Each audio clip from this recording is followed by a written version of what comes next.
I tell you something I do know. Go on. Right. But I can't really get a question out of it. Go on, just tell us. There's a shadow somewhere. It's already good, isn't it? I'm loving it already. No, right. There's a shadow. I think it was in America. Yeah. And it's on a quiet road. I'm guessing somewhere like Boston. That's what you mentioned. Okay. Right? No.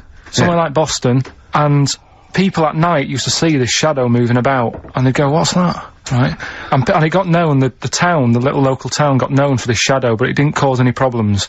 People What are you talking about? Well, it was like, You've lost me. What are you talking no, about? do you know, like, some places get famous, like, Scotland's got the Loch Ness Monster and that, but it doesn't cause any, but it doesn't cause any problems. It doesn't exist, go on. Right? So there's this shadow walking about on the road. What do you mean? No, what's he, again? Rubbish. Right, so it's walking Nonsense. about. Where did you read this? Where did you It's see walking this? about, this was on the internet, and I'm sure. Sorry! Sorry! Right. I thought it was shite. I didn't know it was on the internet. Right, so this shadow is moving about, and, Independently of an object. yeah, and the local mayor and that is like, yeah, it's a bit weird, but it's not harming anyone. The mayor involved! Was he elected to that post? Hey, mayor, we got a problem down here. Seems like a shadow. Well, it's not causing any. No, it's Is it just. causing any problems? Yeah, go on. But that's the thing, it was left for years, and then it did start causing problems. I see, that's it. If you leave these shadows to go unchecked, Rick, they go crazy. Yeah. You let them run amok in the Yeah. city. Yeah. You've got to stab What around did it do? on What did it Roman do? shadows. What did the shadow do? It was pushing people off the bikes. It was what? It was pushing people off the bikes. Oh! I'll find out more for that next week. Right, that'll tease Oh, them. you're a maniac! We'll do more on that. We haven't had time for educating. Please never have children. Right, listen. You are Just a promise me maniac. now you'll never have kids. Look, We haven't got time now Okay, for- listen, alright, DJ Shadow, have we got time for to give these tickets away? Yeah, if they just call up, we'll, No, I'll tell you what, I've got a question, right? Go on. Where does Karl think this may have taken place? If you've been listening to the show, where do you think this evil shadow has been running amok? Let us know. The number, Karl? Good question. 08700 800 1234. So, Excellent. but that's it. We are actually out of time. We are indeed. now. Have I got time for a song for the ladies? It's a bit tight. I was Why? told to finish It's now. 5:02. I know, but we've got to get finished early today, so. why? Just 'cause we have, and we're wasting more time talking about why we have to. Oh, this is pathetic. So, they call up, where did they see the ghost? Yeah. And you've got to pick the tickets up from reception. You can go tonight, see DJ Shadow. That's Shoddy. it. This Right? is shoddy. Right, see you then.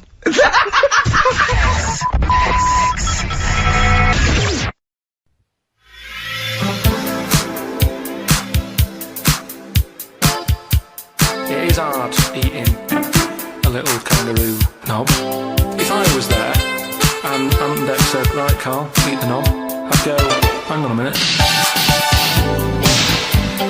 I'm saying, like, I could eat a knob at night. I could eat a knob at night. It's that time again, it's what everyone's waiting for. Can you do the jingle? I'm saying, like, I'll pop back at about 6:30 this evening. I'll be ready. Sure. Can you do the jingle?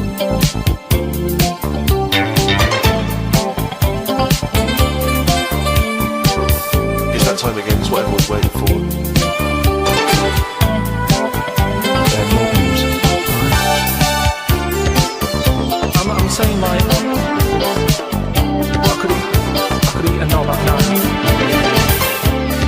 I'm saying, like, I'll be ready. Sure. Can you do the jingle? I'm saying, like, I could eat a knob at night. I'm not on this, am I? Yeah. What am I doing here? Well, just say the word. Hello? No.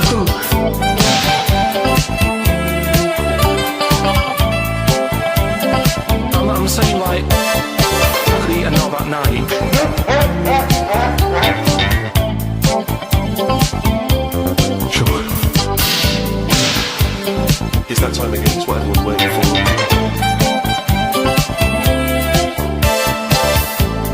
Can you do the jingle? No news. Hang on a minute.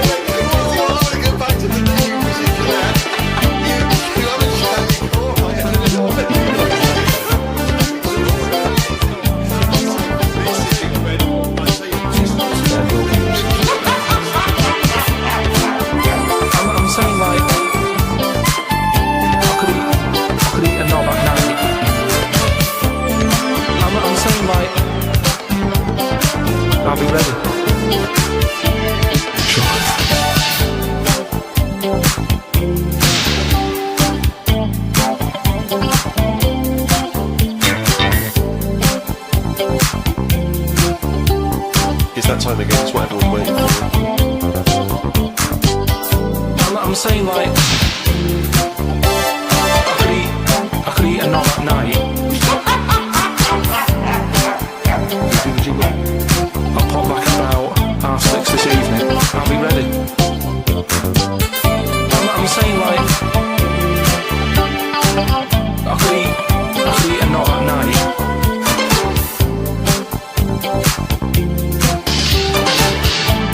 I could eat a knob at night. Really? How'd you look?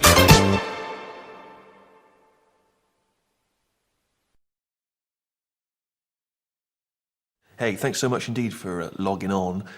There is even more exclusive material and behind-the-scenes stuff about The Office on this web page. That's the good thing about the internet, that you put loads of shit on there. Doesn't matter how long it is or how fucking boring it is. If you want to stay up all night watching something, you can. You will.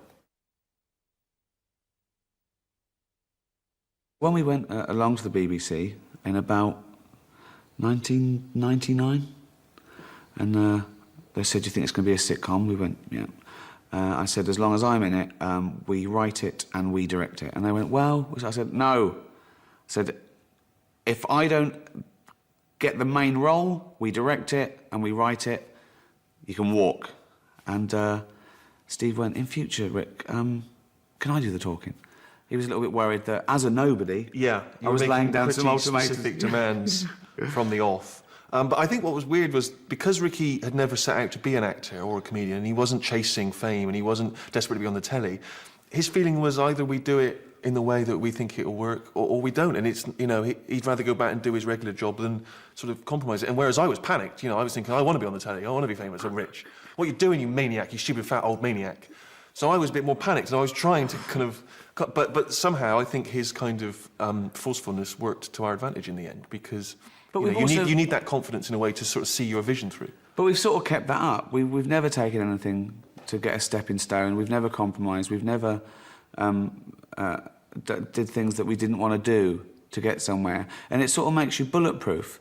If you really can walk away and just go, oh, OK, we'll leave it, then, you know, the bits that you're left with are your vision. Are where you've had total control, and I think that's quite important, because otherwise you're if you're successful, otherwise you're just living in your car.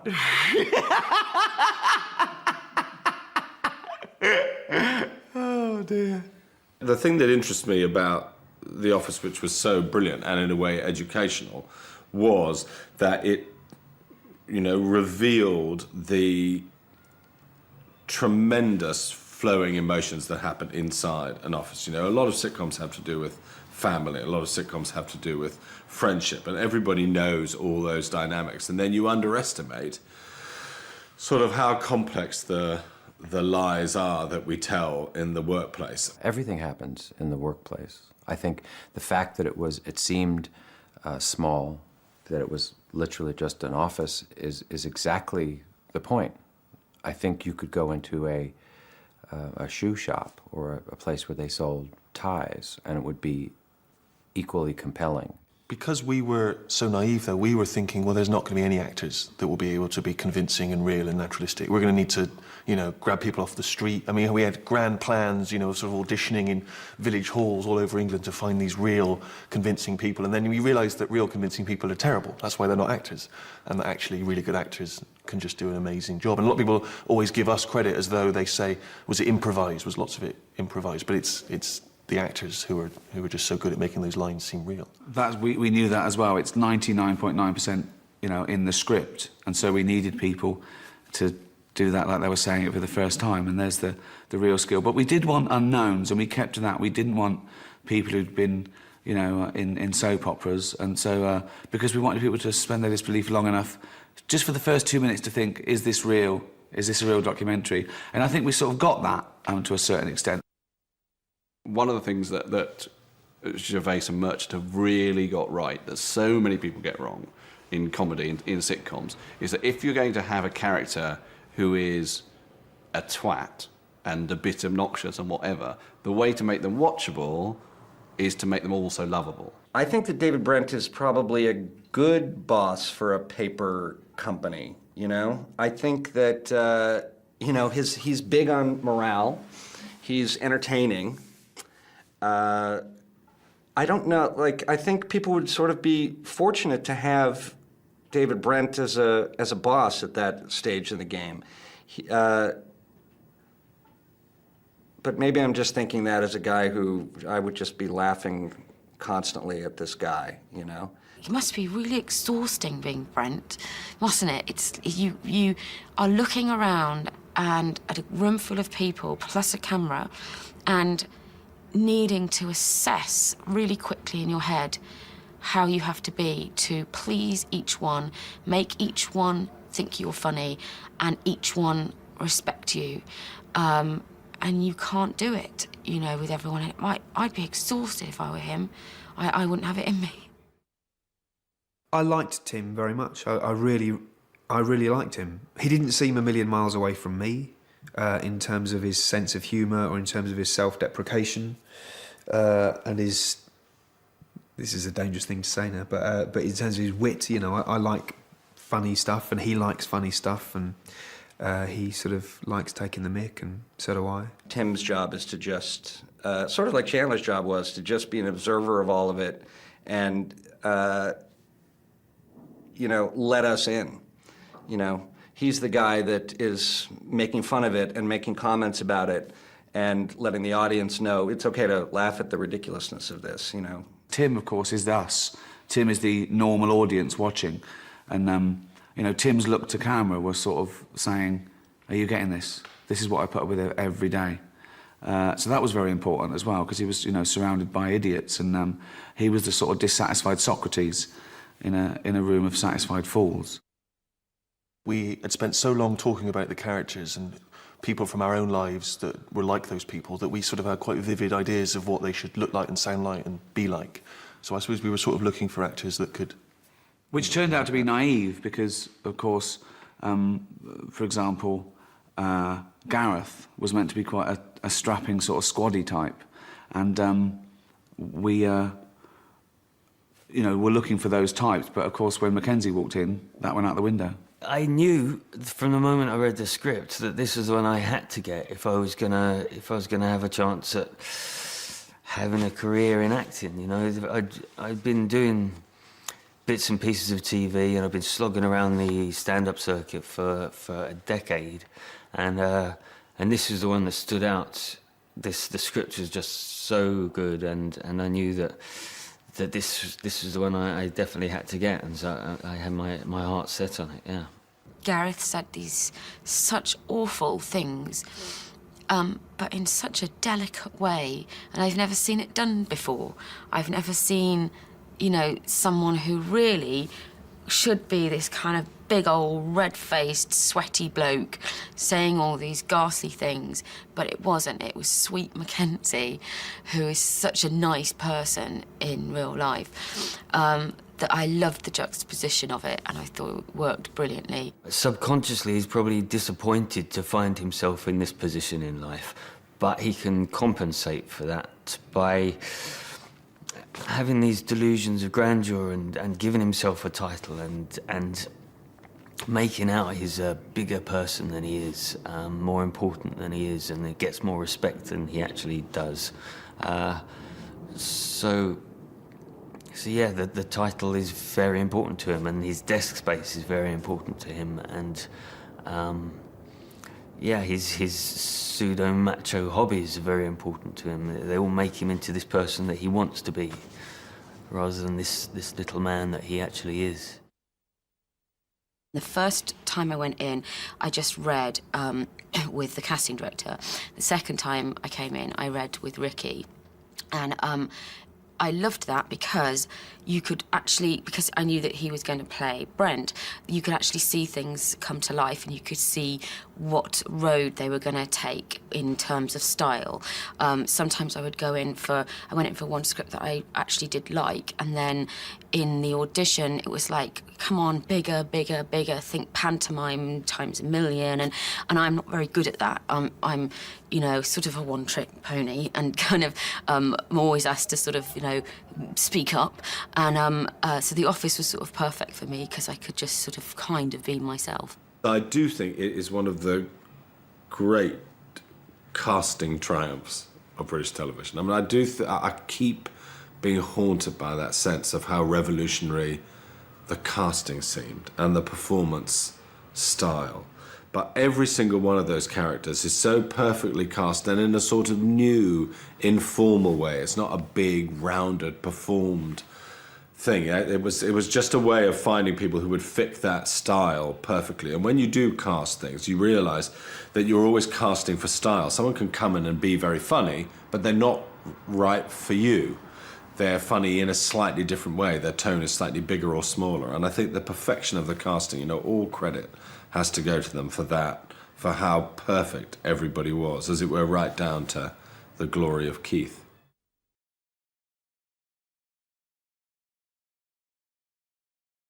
Do you know what? It's a good job I wasn't born gay, because I don't know what I'd do. Why not? If you're gay, you'll be loving it, won't you? I wouldn't. Yeah. I don't think I'm suited to it. Why? Just the lifestyle. Well, what do you mean the parties lifestyle? and stuff. Because the lifestyle, the way they walk about over there showing off, being quite... Okay, you wake up gay tomorrow. What's the first thing you do? Do you get a boyfriend or do you play the field? I think you play the field. Yeah, are you going to talk the same? Yeah, maybe in time. I suppose things rub off. If I'm knocking about with John Inmans of the world, I'm probably going to start maybe a little sort of... give me something to say. Oh, hello, I haven't seen you for ages. Right, so it'd be a bit different. Maybe oh, hello. Right, I haven't seen you for ages. It'd be Okay. little things like that, and people would suddenly go, you met Karl recently, sounds different. Or So you go home, your dad goes, all right, son, how's it going? Been doing any DIY recently? Oh, hello, Dad. I haven't been there for a bit. Oh, what are you talking like that for, Karl? How's Suzanne? I'm not with her anymore. This is pointless because it's not the life I would choose. Okay, but you've woken up gay. But I wouldn't believe it then.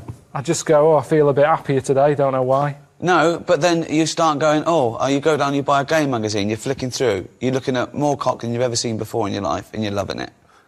You look down, something's happened. What do you do next? I just wouldn't look at that magazine again. No, you're loving it. You go, I can't believe I haven't seen this magazine before. Yeah, but I've seen knobs before.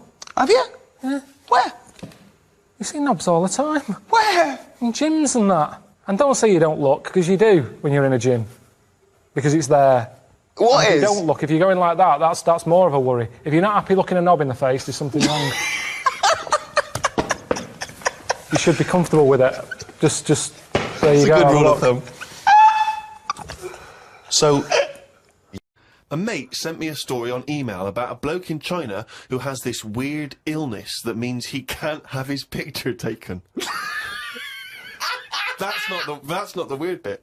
If he tries, his body doesn't appear in the photo. Don't talk shit. He has had group pictures taken and everyone appeared apart from him. Don't talk shit. The That's story bollocks. had a picture next to it of a family photo and it said he was stood at the back, but you couldn't see him. Right, he wasn't in the picture. He was in the picture. No, he wasn't in the picture. I've done loads of tests and stuff. No, on him. I haven't done loads of tests. This is bollocks. There's no way this is scientifically possible. What's his want? Yeah, now he's wanted. Just a white bit of paper up on the police wall. Have you seen this man? What man? If you see him, tell us. You're talking shit. Placebo in this picture on XFM 104.9. 8 minutes to go. Let's make it a good 8 minutes, and then we can all chill out. Yeah, enjoy the rest of the weekend. Play the jingle. Chimpanzee that monkey news. Excellent. A particularly aggressive jingle this week. Wow. Yeah, looking forward to this monkey news. Karl. Right. Come on. So, what's her name? What? We've done... Sorry, what? Brilliant. We've done a lot of monkeys who, like, got involved in crime and stuff. Yeah. Right? We had the one on the train station, nicking a bag. Yeah. We had the one who went Don't into a remember that bank. Who cares? Went into a bank and walked out with the money and stuff. Yes. Right? Didn't happen either. Next. But the thing is, you never sort of found out what happened to them. If they sort of got worse, got more involved into crime just and Monkey stuff. News update. That would be amazing. Brilliant. What they found out in India is, Yeah. it's got a prison. It's just for monkeys. You mean wild animals? You mean A zoo? Yeah, a zoo or a kennel or No. something that where it's been gone mental or something. No, it's a prison. Yeah, It's a is it? Does it have fraud cases? It's got. It's I bet, mainly, mainly sort of animals that are attacked things. It's mainly violence. I bet. That's my. that and theft. Say it Making again. Stuff. Theft. Say it again. Theft. Say it again. Robbing. No, let's go back to that word. We're going to keep doing it. We've got 6 Robbing. minutes. You're going to say the word right before you go to Hastings.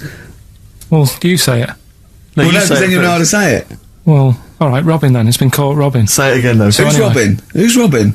So they've got this prison. Right? This is extraordinary. Say it again. No, you're not going to say it? Oh, go on then. So they got a prison for them, right? And there's 11 of them in there, 11 monkeys Right. that are in there for life. Because that's, I think there's one just got out on parole, right? No time off But for there's the 11. There's 11. I'll give you the bit of paper because I thought this was. Weird. Even Now, what- you thought it was a bit weird. Now, Carl, what are they in there for then? Because, I mean, they're in there for life, so I'm assuming it's murder, is it? Premeditated murder? They're not crime bosses, are they? They're not. Not into kind of prostitution and Are gambling. you sure they're not racketeering? just the pawns and the head sort of like orangutans up a tree going, remember, you don't know me. You're on your own. If I go down, you're all coming with me. You take some of your gorillas down there and sort him out. Oh, the great banana robbery. It's not. I wonder if they get them. Right, go on then. Okay, let me see. Now, I don't know what source this is, as ever. Is it just the back of a fag packet found in a toilet? Well, no, I mean, someone's clearly... If this is nonsense, then someone's clearly gone to a lot of effort, because it does open with the headline, Parole Unlikely for Inmates of Monkey Prison.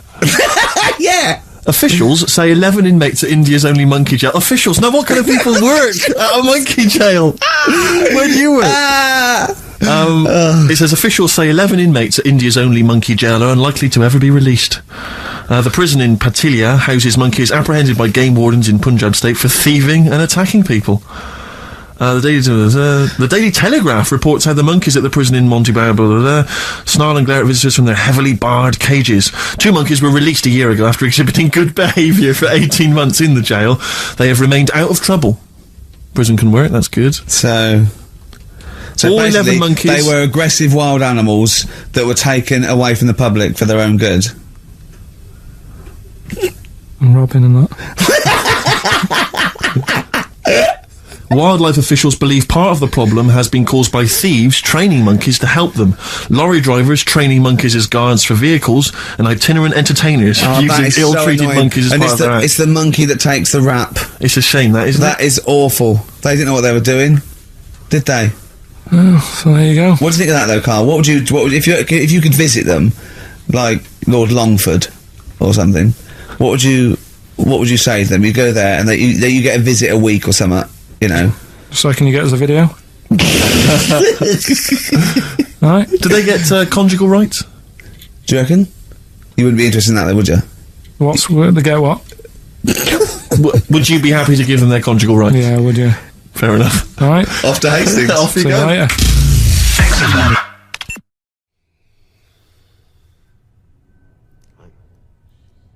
Hi, welcome. I'm Warwick Davis. With me, Ricky Gervais.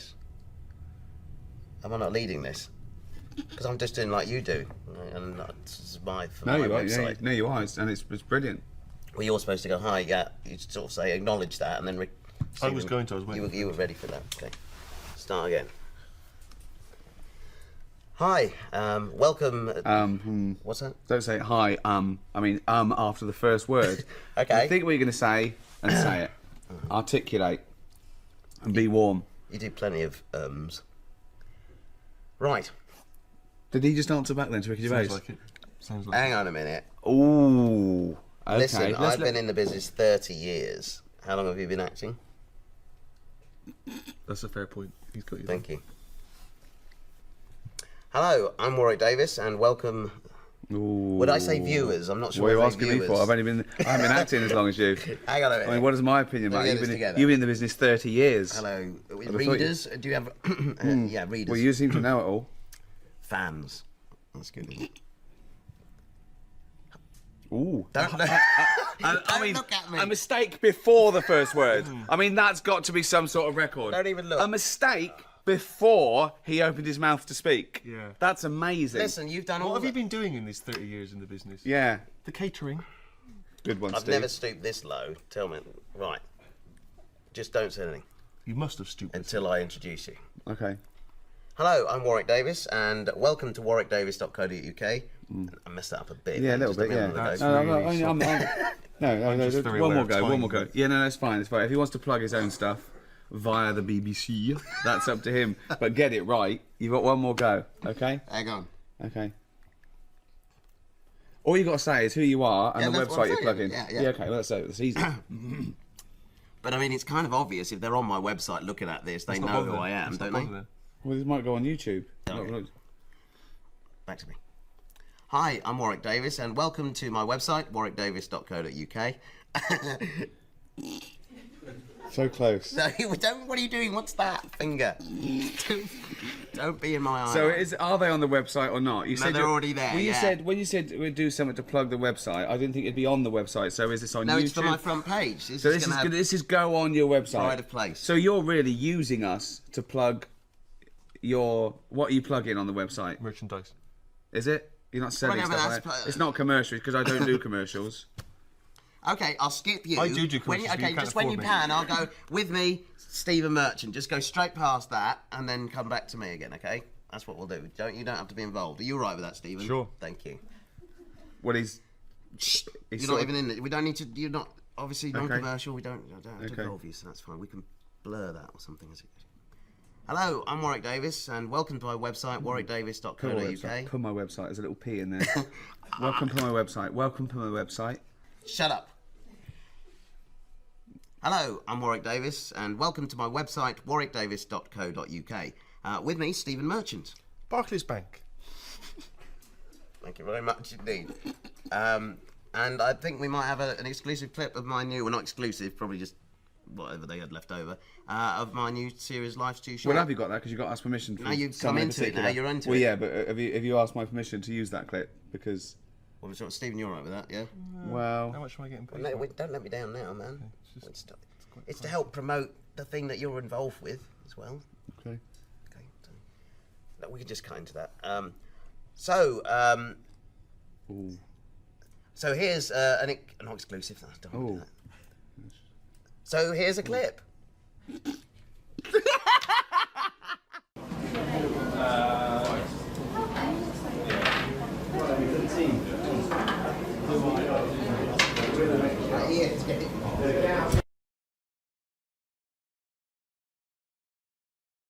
It was recently announced that the lifespan of the 3DS is coming to an end. You'll no longer be able to make purchases on the 3DS eShop by March of 2023, and the closeout's coming in waves starting in May. So I'm going to go ahead and make a video highlighting a checklist you might want to run through before the 3DS eShop closes, since you won't have it for long.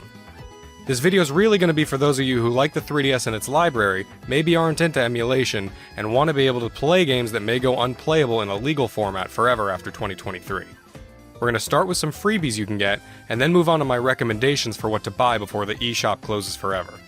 I am a hardcore collector, so this list is long.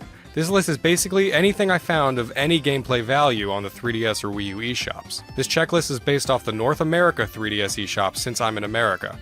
Now don't panic buy or make rash decisions since you have some time left, and the list of actual exclusives to the eShop is limited. And another thing, do you have a My Nintendo account and a Nintendo Switch? Most non-DLC purchases on the eShop can get you gold points on your My Nintendo account to spend on the Switch eShop, but only if they're properly linked. I didn't realize my accounts were not all properly linked before I made the bulk of my purchases, so I definitely missed out on some big cash, but you can still earn some points to use towards Switch purchases. So I'm going to go in order of what I believe is important. Even if you don't have a huge budget for gaming, there are plenty of freebies you can get as long as you have a 3DS, a memory card, and an internet connection. One thing to note before I dive into the freebies that are being offered is that you will want to upgrade your memory with an SD or microSD card if you haven't already. The 3DS internal memory is piddling, and even the freebies will warrant more than a 16GB card if you want them all. While some sources give the official supported maximum as a 64GB card, you can actually use a 128GB card like I do, as long as you format it first. If you really want to experience the 3DS's digital library the intended way, or are a big game collector, I suggest investing in a decent sized card. One other thing to note is, while you can get SD cards to raise overall storage, DSiWare is limited to only being executable from your completely limited system memory.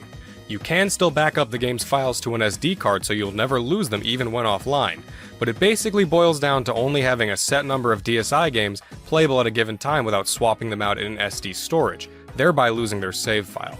This really hurts RPGs and high-score based games, but there's not much you can do without homebrew or jailbreaking, and you can still technically play any DSi game at any given time, you'll just lose save data when you swap them back and forth between memories. I broke the list of freebies down into categories: single player, multiplayer, either, tools, trailers, and themes, and we're going to tackle single player games first. If you like Pokemon, you're in luck. There are 6 Pokemon freebies, and I'll start with my favorite, Pokemon Shuffle.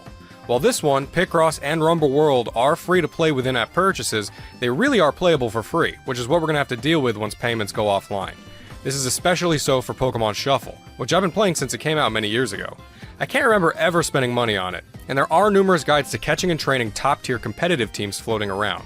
I do say competitive in quotes since the competitions are for high scores, but you'll also want guides for the single-player content. Especially for puzzle lovers, I recommend this one. Despite being another puzzle game, Pokemon Picross is a different story. While both have their similar elements of waiting to play unless you pay, Picross is a little less exciting and has less overall content than Shuffle in my opinion. I do like Picross, and I do like this game overall, but I'd say Shuffle is more of a priority if you're struggling with block space. Still, it's free, and you can get the same feel of catching Pokemon that you get from other games, to a smaller degree of course. Now if you want more action-oriented gameplay as well as that catching and collecting kind of feeling, Pokemon Rumble World's a great free-to-play game which features actual Pokemon battles in real time. This one has good content even for free. Do be sure to check out Rumble U on the Wii U, which is exclusive to its eShop and uses these proto-amiibo figures. That brings us to the Pokemon Special Demos: Detective Pikachu, Omega Ruby and Alpha Sapphire, and Sun and Moon. I never played Detective Pikachu, but there is a special free demo version of it on the eShop that takes you through some of the basic gameplay you can expect in the game. Unlike other demos, the demos I'm listing here can be used infinitely with no restrictions like the non-special demos with limited times to use them. Maybe you only get a little content out of this detective demo, but you can always revisit it later, a special property among these 3DS demos.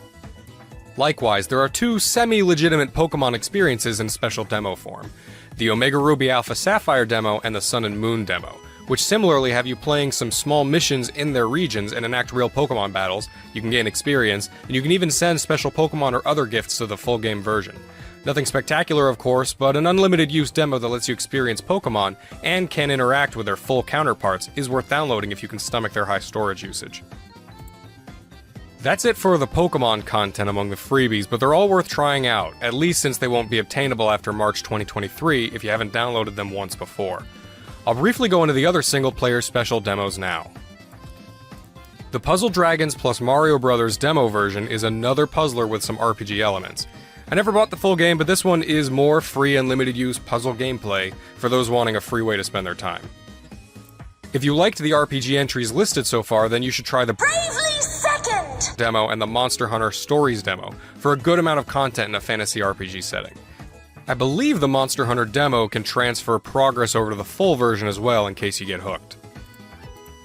WarioWare is especially fun for small bites of time, which makes the WarioWare Gold special demo entertaining for much longer. That's it for the single-player demos, but there's more single-player free content in the next few apps. Now we're going to talk about Stretchmo and Rusty's Real Deal Baseball. Both of these games have one thing in common, which is that they come with a little playable demo, again unlimited use, but encourage purchasing gameplay packs in different ways. For Stretchmo, you can purchase a few different worlds, each with puzzles to overcome. Stretchmo and the rest of the games in the series are all entertaining and adorable puzzlers, so I paid for all the worlds. If you don't get hooked on the free demo it offers, then maybe delete it to make some space. Similarly, Rusty offers a baseball demo, but you can buy other baseball-oriented games and even get items while playing to try and haggle with them on real money prices. The baseball demo's cute for a moment, but if you like the gameplay, definitely buy Cage Match for challenging hits, Volley Bats for local multiplayer action on a single DS, and Batmaster for crafting custom bats to use in the other games. One of the best things you can download for free is the Nintendo Badge Arcade. I swear this thing is rigged, but it still offers free plays every day to try and obtain special decorations you can use on your home screen, making a house a home. You can definitely obtain most badges with the free plays it gives you, as long as you have more skill than I seem to. Regardless, the ability to decorate your 3DS home screen for free is a must-have, even if this monster takes up so much space, even more than it says up front, kinda like hidden fees when you're buying a car. Another must-have in my opinion is the RPG Maker player. If you have RPG Maker FES, you can make your own RPG games for the 3DS and upload them online. But who cares, since you can download this for free and play all those uploaded games. Are they all good? No. But there are some good ones, and you can filter by rating and popularity and get some free RPGs to spend way more time on than the aforementioned demos. If you enjoy RPGs, or even visual novels and puzzle adventures, you gotta get this one and stockpile up to 16 free games. Now, if you have a new Nintendo 3DS XL, you can use Amiibo, or you can use this adapter if you have a different model. If you can use Amiibo and own at least one Amiibo, then you should download Mini Mario and Friends Amiibo Challenge, another puzzler in the Mario vs. Donkey Kong series that uses Amiibos to unlock levels. If you scan compatible Amiibos, you can get great content out of this one. This one's also available on Wii U, so if you want to save space on your 3DS, you can just get it on Wii U instead. And if all that appeals to you, then also check out Amiibo Tap on the Wii U as well for similar content. Lastly on the strictly single-player list is Miitopia Casting Call, which is less of a game and more of a little interactive comedy demo. Funny and worth having if you have oodles of space on your card, but definitely not a priority for regular gamers. Alright, now for those of you who care about multiplayer or may own multiple 3DSs, these games are focused on multiplayer and use local multiplayer so they can be used indefinitely and offline. First up is the Zelda Triforce Heroes Special Demo. Now this one only has one playable level in this demo version, but if you have friends with 3DSs, it's fun to mess around as 3 links for a while. However, the priority member of this smaller list is Metroid Prime Blast Ball, which feels more like a full game, since it's more of its own game meant to spread the word about Federation Force. This can be played 3v3, or you can have bots fill in if you and only one friend are playing. Think of a smaller and somewhat clunkier Rocket League, with mechs firing energy beams at the ball to make goals or destroy opponents. You can even unlock skins. Worth having if you have a friend with a 3DS, since this kind of gameplay has replay appeal. This next one is a little less important, but still pretty valid. Mario Party Star Rush is an underrated Mario Party game, and if a friend has one copy, you can use this app to join in a multiplayer game. Useful if you and a sibling have only one copy between you so that you can still play as long as you both have 3DSs. It also comes with one minigame you can play right out the gate for practice, and you can actually level up your profile and transfer that save data over if you do get the full game. Now for the list I call Either, which contains games I felt could be played alone or with friends in meaningful ways. I'll start with Monster Hunter 4 and Monster Hunter Generations, which have a few levels each you can adventure and fight monsters in, either alone or with friends. They each have much more content than the Zelda experience, since that was focused on a limited time online service and supports 4 players instead of just 3. Another free-to-play game with in-app purchases is Team Kirby Clash Deluxe, which has fighting gameplay from the Kirby Clash title mixed with some light RPG elements, and multiplayer mode for cooperative missions. Nothing crazy when compared to a lot of other MMOs, but it has single-player gameplay and cooperative gameplay with gear to collect and challenging bosses to take on. Lots of content here if you're willing. If space isn't an issue, then you should also try the Kirby Battle Royale Special Demo. After playing a short story demo, you can play a few single-player and multiplayer challenges each day, and even unlock a new game type and new ability, and then send points to the full version if you get it. Then there are 2 games which use the Rusty and Stretchmo model. Ironfall Invasion offers a free demo mode which has a single-player mission and a limited multiplayer mode. You can buy the unlocked content for $20, but I say don't bother. The single-player mission isn't anything to shake a stick at, but if you and friends want an over-the-shoulder shooter for local multiplayer, you can have 6 players duke it out with the machine guns and grenade launchers. If you have a new Nintendo 3DS XL, you can even use the C-Stick for a pseudo-dual-stick experience. Definitely worth downloading if you know some people who like Gears of War Lite on 3DS. Similarly, Steel Diver Sub Wars, the sequel to Steel Diver, has a similar premise. where you have shooting-based gameplay that can be played with local multiplayer groups. You can purchase the unlocked content for only $10 and even buy some extra submarines from a separate shop if you just want some extra content. But even just for free, you get 2 single-player missions and a great time in multiplayer. I put 2 more apps on this list as either, but they're less games and more of a replacement for PictoChat on the old DS system. SwapNote and SwapDoodle are these drawing applications that can be used to exchange notes with others, or at least SwapNote used to be. Now it just saved any notes you had from before the service went down in favor of SwapDoodle. You can still use it like a drawing tool and save your notes though, so I kept it. SwapDoodle is the newer and still functioning form with a free starter pack for extra note save slots and some other extras available. In SwapDoodle, you can still send notes to others, and there are purchasable packs of different lessons and tools, some based on Nintendo properties. Not a priority by any means, since fewer and fewer people will use these apps and other features like Spot Pass and Street Pass, but worth having if you have tons of empty space. Now the less fun stuff. Tools! These are utility apps that serve some minor functions. The Monster Hunter 3 tool is mostly used to move save data between the 3DS and Wii U versions of the game. Similarly, the Monster Hunter Generations tool can move data to the Switch version from the 3DS. The Save Data Transfer tool is for moving save data from a physical version of a game to a digital version of the same game. Don't sweat these ones too much unless you own a Monster Hunter game or have both a digital and a physical version of another game. However, if you care about Pokemon, you will need to download the Pokemon Bank and Transporter apps.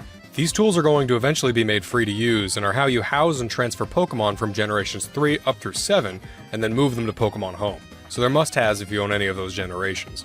Furthermore, if you have the Virtual Console version of Generation 1 or 2 games on your 3DS, this is used for their transfers as well. You can download the Poke Transporter app from within the Pokemon Home app itself. Now the least useful of all of these isn't really a tool, I just put it here since it's not really a game per se. It's Photos with Mario, an AR card app that lets you take photos of Mario characters in different locations as long as you have the right cards. It's basically useless unless you have one of the compatible cards, but it is free and maybe you'll get a pack in the future, off eBay, only worth having if you can spare the space. That's all for applications, but there are a few trailers that are free. Definitely only look at these if you have tons of space, i.e. a 128GB card or something like that. You can download the trailers for Kid Icarus Uprising, Donkey Kong Country Returns, Zelda A Link Between Worlds, and Metroid Samus Returns. You can also download a video with some clips relating to Halloween-themed levels in gaming. These are just videos, but cool and or cute things to look back on, especially since some of the footage shows previous builds of the game with different graphics. Not a priority by any means, but I like preserving these things for some reason. And finally, for the freebies are the themes. There are several 3DS themes that you can still get for free, most of them listed in a free section in the theme shop. However, I found one bundle of themes that was free but listed instead in the game-specific section, the Gurumin themes. I'll touch on Gurumin later, but it's an adorable game and the themes appear to be free for everyone. I thought at first it was because I had Gurumin 3D purchased, but I do have some spare 3DSs with different accounts on them and it was free on each of them too, so you should check it out. The other free themes are neat too, more interesting than basic colors in my opinion. And while you're here, buy any other themes you would want to since it won't be possible down the road. I want to mention one more thing before I go into my recommended picks for the eShop. These are not immediately going away, but for those of you who have the space, you should consider downloading updates to popular games that you may get down the line, or games that you have now. These can be found by filtering the search and putting the max price at 0. Some of these updates improve stability or fix glitches, and one day they may go away, but no pressure since they're not in any immediate danger. Just something to think about. Oh, and I wanted to mention 2 other little free things that you can get if you haven't already. In the Street Pass Me Plaza, you can get one of 2 free games, a stock market game and a slot car racing game, but I assume most of you have already as long as you've been using the Street Pass Me Plaza. And another freebie you can get as long as you have a My Nintendo account, Flipnote Studio 3D, which is a successor to the Flipnote Studio on DSi. Okay, now for a rapid fire of the games that I want to recommend. I'm just going to give brief descriptions or even just put up a second of gameplay so that you can know whether or not you want to look into that particular game. Let's start with the list I'm going to call priority games in no particular order. And I have purchased most of, if not all of the following titles on some system. This is just how I spend my paycheck. Not all games I list will technically be eShop exclusives, but many of the games on this list will either be difficult or impossible to legally play otherwise, especially the DSiWare titles. First off is Photo Dojo. Do you like fighting games or beat 'em ups? This is either with local multiplayer off of one DS, and you can be the fighter. While not a very deep game, it is a really fun one I've been playing since I was younger. Next is Game & Watch Donkey Kong Jr. Actually, the whole library of Game & Watch is recommended, but if you have to pick just one, I like Donkey Kong Jr. the best. Dragon Quest Wars. Fans of strategy games need this one. It's got local multiplayer on a single DS, and features adorable Dragon Quest characters and a decently smart AI. Soul of Darkness is a pretty well-made Castlevania clone that utilizes camera functions and actually made a younger, edgier me cry with its ending. If you like Castlevania, you could do worse. Pokemon Battle Troze is for puzzle fans who wanted more than Pokemon Shuffle, and perhaps like the original Troze game. This one does have Nintendo polish. If you like the camera functionality of Face Raiders, Pokemon Dream Radar is a fun way to scratch that itch and give rewards to the Gen 5 games at the same time. I always champion side games that interact with the main series. I'm gonna go ahead and recommend the entire Level 5 eShop exclusive lineup, but the best are definitely Crimson Shroud, Attack of the Friday Monsters, and Liberation Maiden, as I'm sure you've seen in the other eShop videos. There's a reason these are on everyone's lists.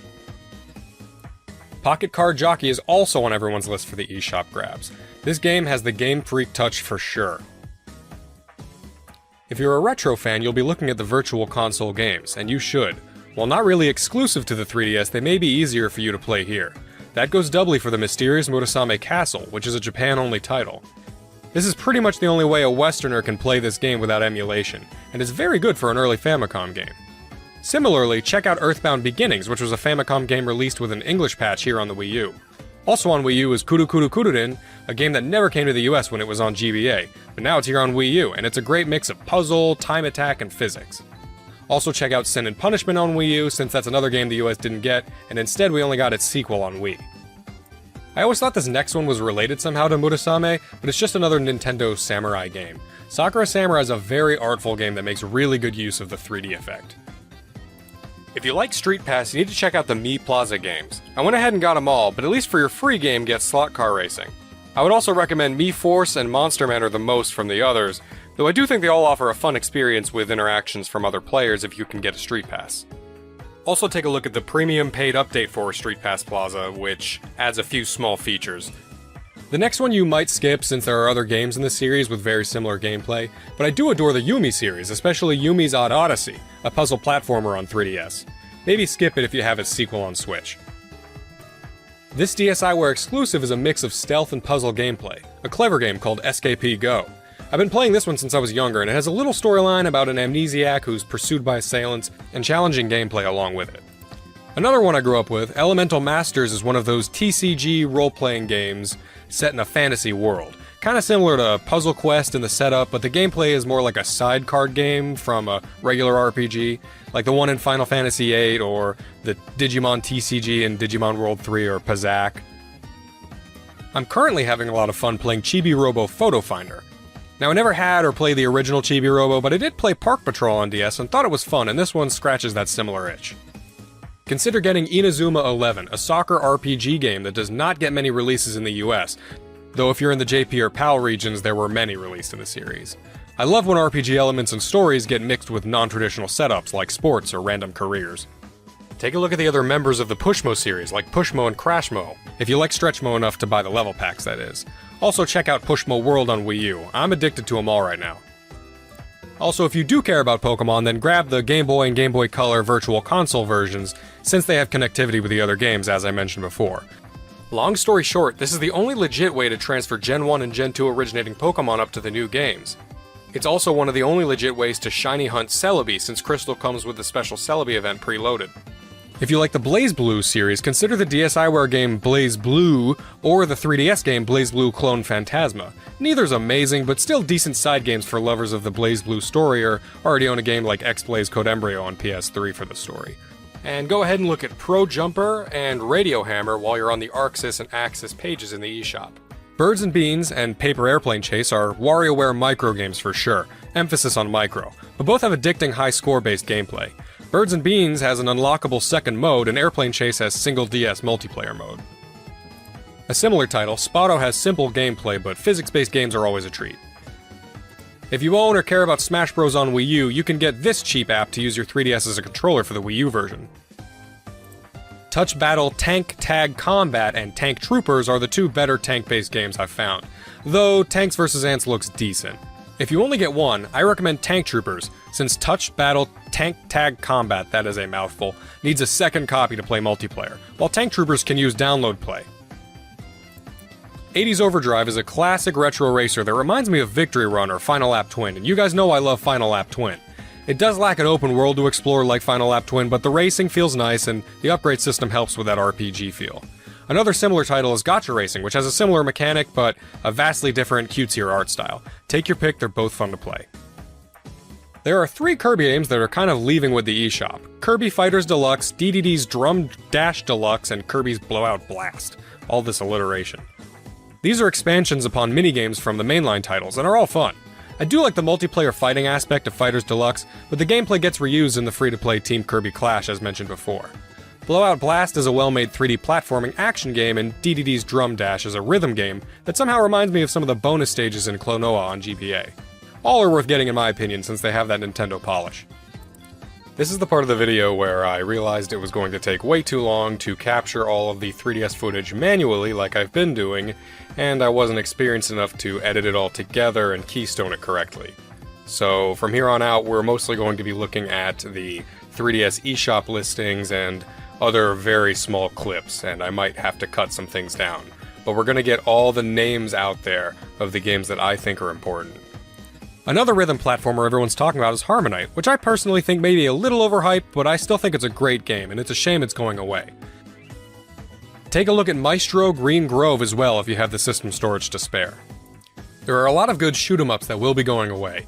Karis, the Beast of Re-Eden is not an amazing game, but is based on a Japan-only shoot-'em-up that we didn't get here, and I love it when games get this import treatment years later. Another game to get a similar import was Rekka, which is an astoundingly hard and fast-paced game. The Turvy Strike Back is a unique game in which you turn the DS upside down to play, and has single DS multiplayer mode. Can you tell yet that I love single DS multiplayer mode as a feature? I really liked Advance Wars back in the day too. Galaxy Saver is another well-made shoot-'em-up which does have local wireless play, though 2 copies are needed. Still, single player is worth its price tag. Nano Assault DX is another one I've had for a while and gives a unique spin on the genre and has good 3DS effects for those who actually care. Also check out the litany of shoot-'em-ups under the GG label. Search for the publisher Good Vision Corporation, as most are well made. They're pretty cheap, though they lack all the extras, modes, and pizzazz of some other titles. Still, cheap and fun for most games under this label, and they're not just shoot-'em-ups. Also take a look at Kokuga, Chain Blaster, and Steel Empire. And while not really a shoot-'em-up, Affordable Space Adventures on the Wii U is a great game with co-op gameplay, flying a ship around dangerous space. Though you can get this next action-adventure title on other systems like the PSP, the 3DS version of Gurumin 3D does have a unique feature in the 3D visuals, something which can be said of any game ported here, but Gurumin is also a terrific and cheap game which often goes on sale. Fans of puzzle and adventure visual novels should try out the Parascientific Escape series and Cold Case Investigations Distant Memories. I loved 999 on DS, and these help scratch that itch when I'm on the go. For golf lovers, especially those who like golf games with mild RPG elements like I do, look at Fun Mini Golf Touch, as it's cheap and has plenty of unlockable options and upgrades. Also look at Let's Golf 3D and True Swing Golf Express for similar features. Here's an odd one, I don't know how to classify this. Alien on the Run is kind of an action game that has a weird but comical premise with fun gameplay and a pretty cheap cost. I'd be remiss if I didn't mention the Mario vs. Donkey Kong games we're losing. I loved the original Mario vs. Donkey Kong on GBA as a kid, and also played a bunch of Donkey Kong 94. Minis March Again features a Lemming-style gameplay and has a level editor adding replay value. Minis on the Move brings the series into a 3D space and has unlockables as well as over 200 stages. Tipping Stars is slightly expensive for this list at $20, but you get a Wii U copy as well. The aforementioned Amiibo Challenge is part of this series, but like I said, it's free as long as you have an Amiibo that works with it already. One thing to note about Tipping Stars is, unless they patch it before the shop goes down, you can't actually unlock everything in the game. There was an unlock feature in there based on the Miiverse, which is now offline, so you have to pick what you buy in the shop. Kinda sucks, but maybe they'll fix it. Either way, it's still worth grabbing for the single-player content. Now, if you're a fan of puzzle games and Dr. Mario, take a look at Dr. Mario Express for a cheap way to play the original game, or snag Dr. Mario Miracle Cure for extra gameplay modes. And then also check out Dr. Luigi on the Wii U. I never got into this series until now, but the mix of action and tower defense in the Dylan series is interesting. The third game is quite expensive at $40, but is probably the best of the three. Still, they're all good and going to be gone forever until further notice. Die-hard fans of the WarioWare series should get WarioWare Snapped. This one uses the camera as its sole control scheme, like the Kinect, to mix results. Even though it's short and maybe a tad off-kilter, it's truly got the spirit of WarioWare, and like the other titles, even messing up on it's funny. Similarly, Face Pilot is like Pilot Wings, but with your face as the controls, and probably controls better than the Kinect. Alright, so now I'm going to go into a long list of RPGs. Action RPGs, traditional JRPGs, and everything in between, since there are so many on the eShop, and I just can't stop buying them for some reason. Many of these go on sale frequently, and I'm a sucker for RPGs and would recommend any of these, really. Naturally, you're liable to pick one or two from the list, and you can't go wrong. Okay.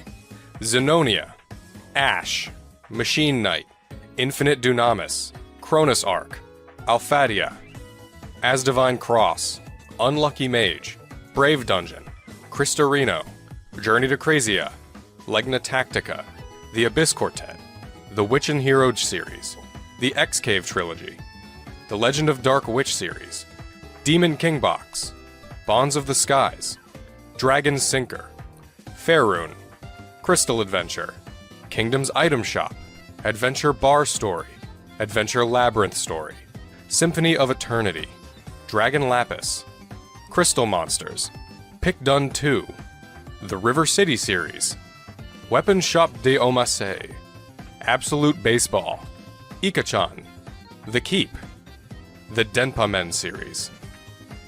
Now, I don't regret buying any of these, and I am being completely honest, though I'm a bit of a collecting nut. If a bunch of random names being thrown out at you didn't grab your attention, then at least please look at Weapon Shop de Omasei and the Denpa Men games. Weapon Shop de Omasei is a comedic rhythm RPG game about being the guy who forges weapons for traditional RPG characters. This one is a funny one to play right after playing one of the traditional JRPGs off this list. The Denpa Men is a great one where you can use the camera to capture little flying green screen technicians and form a dungeon-going party. Also, I want to mention Unchained Blades here. It is on the PSP, but we all know about the PSP shop, so maybe grab it here since it's a great dungeon crawler in first person with huge battles. Okay, cool. I'm gonna take a break from the RPGs. Here are some other mentions. Xscape is a sequel to a Japan-only shooter which pushed graphical limits back in the day on the Game Boy. This one isn't pushing any limits now, but it reminds me a lot of Red Alarm on the Virtual Boy in like a good way, so you should check it out if you like those. It's also very Star Foxy. Sky Piece is a game about boarding in the sky and getting high scores. It's pretty addicting. Super Strike Beach Volleyball is a cute little volleyball game, and I know that doesn't sound mega interesting, but I swear I love these simple little games as a break in between serious games. The Queen TV Game 2 is a really indescribable game, and with profanity, but for some reason it was only 2 cents, so yeah, I bought it, and you can too, for 2 cents. It's basically free. There are some Ace Attorney games that are only on the eShop and on mobile, so unless you want to play those on your phone or wait for the remaster, then get it here. Lionel City Builder 3D is another relaxing game, and it's about trains. Enough said. Pirate Pop Plus is a simple game that reminds me of old LCD games like the Tiger Electronics games. It's cute, and I think the pirate is the same guy from Runbow, but I could be wrong about that. Conveni Dream and Gourmet Dream are also simple, relaxing, little cute shop management games, and they're always fun to have on the go. Resident Evil The Mercenaries 3D is not really exclusive here, but the only other versions of the game I could find were the iOS versions, which only work on the older iPods anyway. I did buy it on my old iPod back in the day, and it is a fun one.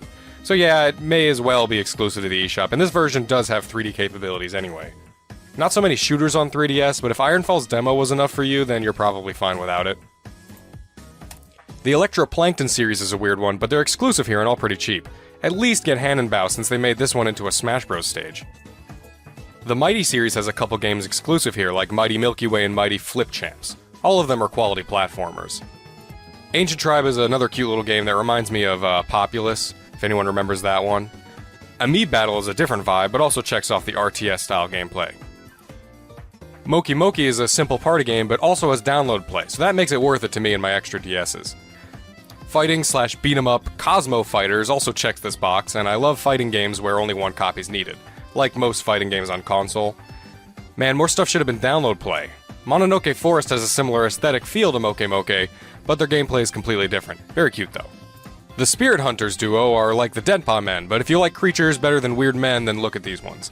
After Zoom is a similar concept, but the art's probably somewhere between Spirit Hunters quality and Denpa Men quality, which I didn't really like the Spirit Hunters creatures personally. Animal Puzzle Adventure actually got my attention for having a unique puzzle style. Another great puzzler is Banana Bliss Jungle Puzzles, which has you competing with your previous times and looking for hidden bonuses while trying to math out some platforming puzzles. Zombie Panic in Wonderland DX is a deluxe version of a WiiWare title, so if you're feeling salty that you missed some of the stuff on the last Nintendo Shop's death, you can save this one on the second go-around. A comical shooter that reminds me of Wild Guns and has good music. Another zombie game I like is Undead Storm Nightmare, which is a top-down shooter with download co-op. I love these kinds of games now more than ever. You should also check out Zombie Incident, and while you're on the Colavier publisher page, look at Words Up Academy, Monster Combined Tower Defense, Comic Workshop 2, and their aquarium games Deep Sea Creatures and My Aquarium 7 Oceans. This publisher has a lot of cute games, which I'm kind of a sucker for. Puzzle Labyrinth is a great first-person puzzler. Dot Eater's another first-person style game, but instead of puzzles, you basically become a first-person, time-traveling Pac-Man. Other puzzlers I want to mention are Snapdots, Spin 6, Number Battle, Trajectile, Quetzal's Corridors, and Lincoln Launch. The Virtual Console version of Super Mario Bros. Advance 4 Super Mario Bros. 3 contains the e-reader DLC that never got released here otherwise, so if you like Mario, you should check it out.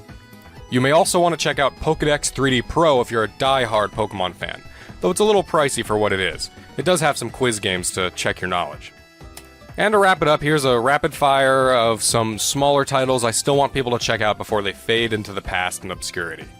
A Kappa's Trail, Luxley, Clash of Elementalists, Rhythm Heaven Megamix, Groove Heaven, The Usagi Duo, The Lost Town Duo, Sadame, Castle of Magic, Arrow Porter, Starship Damray, Gata Protectors, Defense of the Middle Kingdom, Dairojo Samurai Defense, Chronos Twins, Petit Novel Harvest December, Swords and Darkness, Grinsia, Creeping Terror, the Silver Falls games, which are apparently getting new releases soon, Fragrant Story, in case you didn't get a physical copy recently, Hazumi, Butterfly, Inchworm Animation 2, Amita's Path, Space Lift Danger Panic, Color Zen and Color Zen Kids,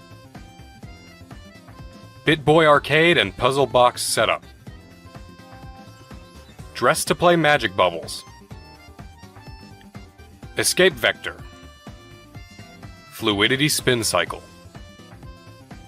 Crazy Construction, Cube Tactics, Pyramids, Ambition of the Slimes, Drancia Saga, Alchemic Dungeons, Jet Rocket 2, Siesta Fiesta, Bomb Monkey, Tokyo Crash Mobs, Art of Balance Touch, Gangstar 2, Flipper 2, Zoo Frenzy, Candle Root, Wizard Defenders, Flip the Core, Flametail, Metal Torrent, Penguin Patrol, Aura Aura Climber, Smile Basic, Kersploosh, and Castle Conqueror Heroes. And that was the end of the list of specific titles. Whew!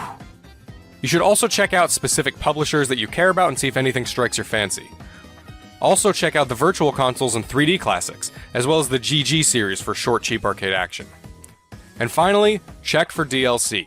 If you care about any DLC, such as the Fire Emblem DLC, get it while you can. I'll list some of the popular games that have DLC that you can buy. Fire Emblem Awakening, Fire Emblem Fates, that's the kicker right there unless you have the expensive special edition, and Fire Emblem Echoes. Senran Kagura 2, it has an extra playable character you can buy.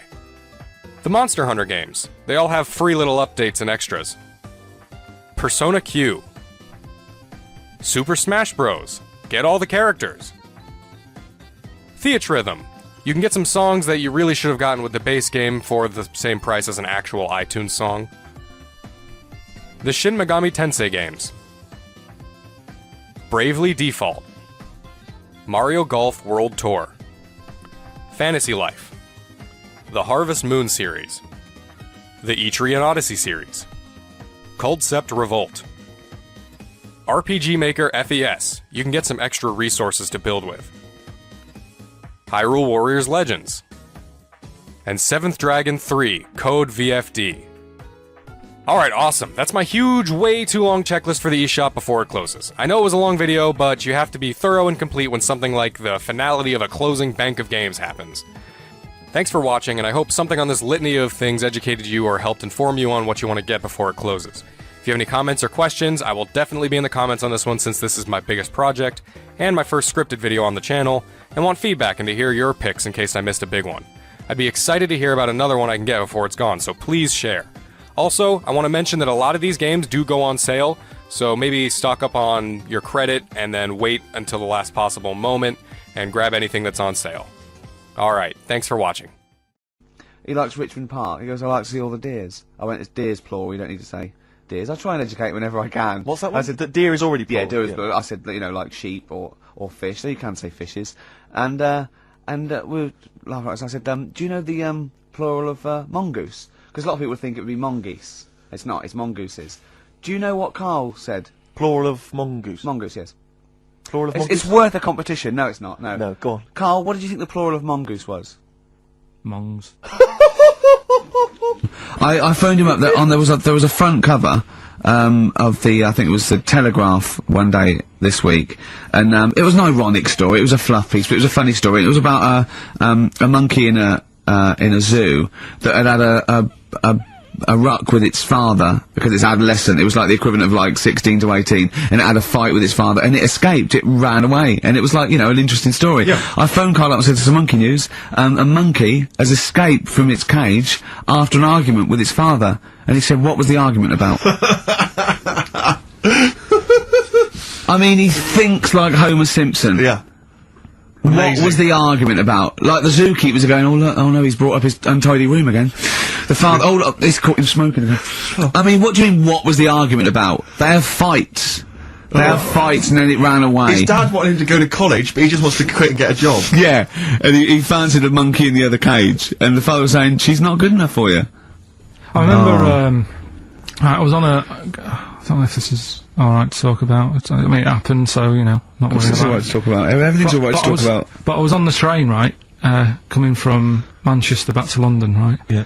And, got on it was like a Friday night, and it was heaving, you know, like the last train is and all that. And, absolutely chocker, right? Yeah. So I'm walking through the carriages, thinking, oh, is there any seats anyway? Anyway, everyone's like, it's heaving, right? It's people stood up in the doorways, you can't get in the toilet and all that.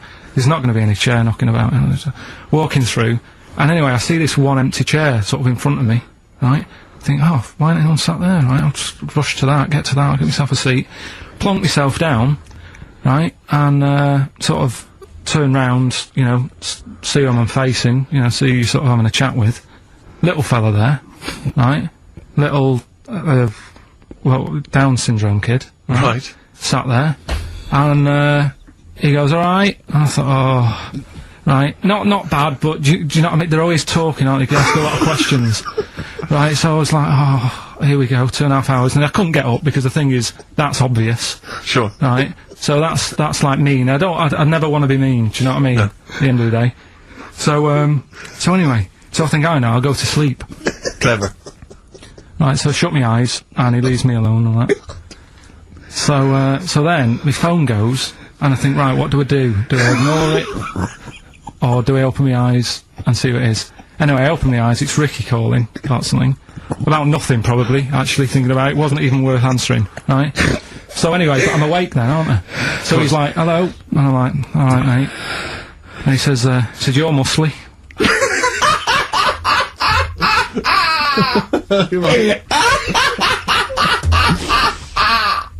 Oh God! And I said, yeah. And he goes, you know, why? So I said, no, just am. It's, again, stressing me out, because I'm thinking, why am I muscly? I don't go to the gym. And, you know, I'm not muscly, I'm in good shape and that. Well. So then, he wants an arm wrestle. On a crammed train from Manchester, so I've got another hour and a half of this. When you talk back, he'd soon have got up and left. If you'd have started asking him questions, he'd have got up and left with the drivel you come out with. So anyway, do you know when you're under pressure, you're thinking, well, he's said that I'm muscly, right, so do I do it or not? What, and there's people watching, you know, not joining in, not sort of having a laugh and that with me, just like watching but pretending they're not. Oh, and I'm God. at one of those table seats, and he kept saying, come on, I want to arm wrestle. So, and he was getting loud, and I thought, oh, I best just have an arm wrestle. What do you mean? What do you mean? I best just have an arm wrestle. Well, what do you mean? Get it over and done with. I had to. If he's going to keep asking, I had another hour and a half on the train. Oh, God. So anyway. Oh, my God. I'm thinking who won. Well, I was thinking, were people putting bets on? How was it working? It was stopped, and just as well, really. What do you mean it was stopped? Was it getting? No, he was winning, I was struggling a bit, right? Yeah. And he was really, like, you know, taking my arm down, and then he sort of let go and started laughing. And I thought, thank God he let go, because I would have made, you know what I mean? If I lost that, everyone's in the train looking, and all the rest of it. It's suddenly serious to him, he's got to win this. Anyway, Pilkington. But then he just, then we were chatting about favourite food and that. He liked sausages. And I said, you know, he said, do you like sausages? I said, yeah, they're alright. I like a bit of Chinese and that as well. And he was saying, oh, I can't have Chinese. Not allowed Chinese. Why? Dunno, he just said, it's not allowed to have I don't it. quite understand. You were given a gift.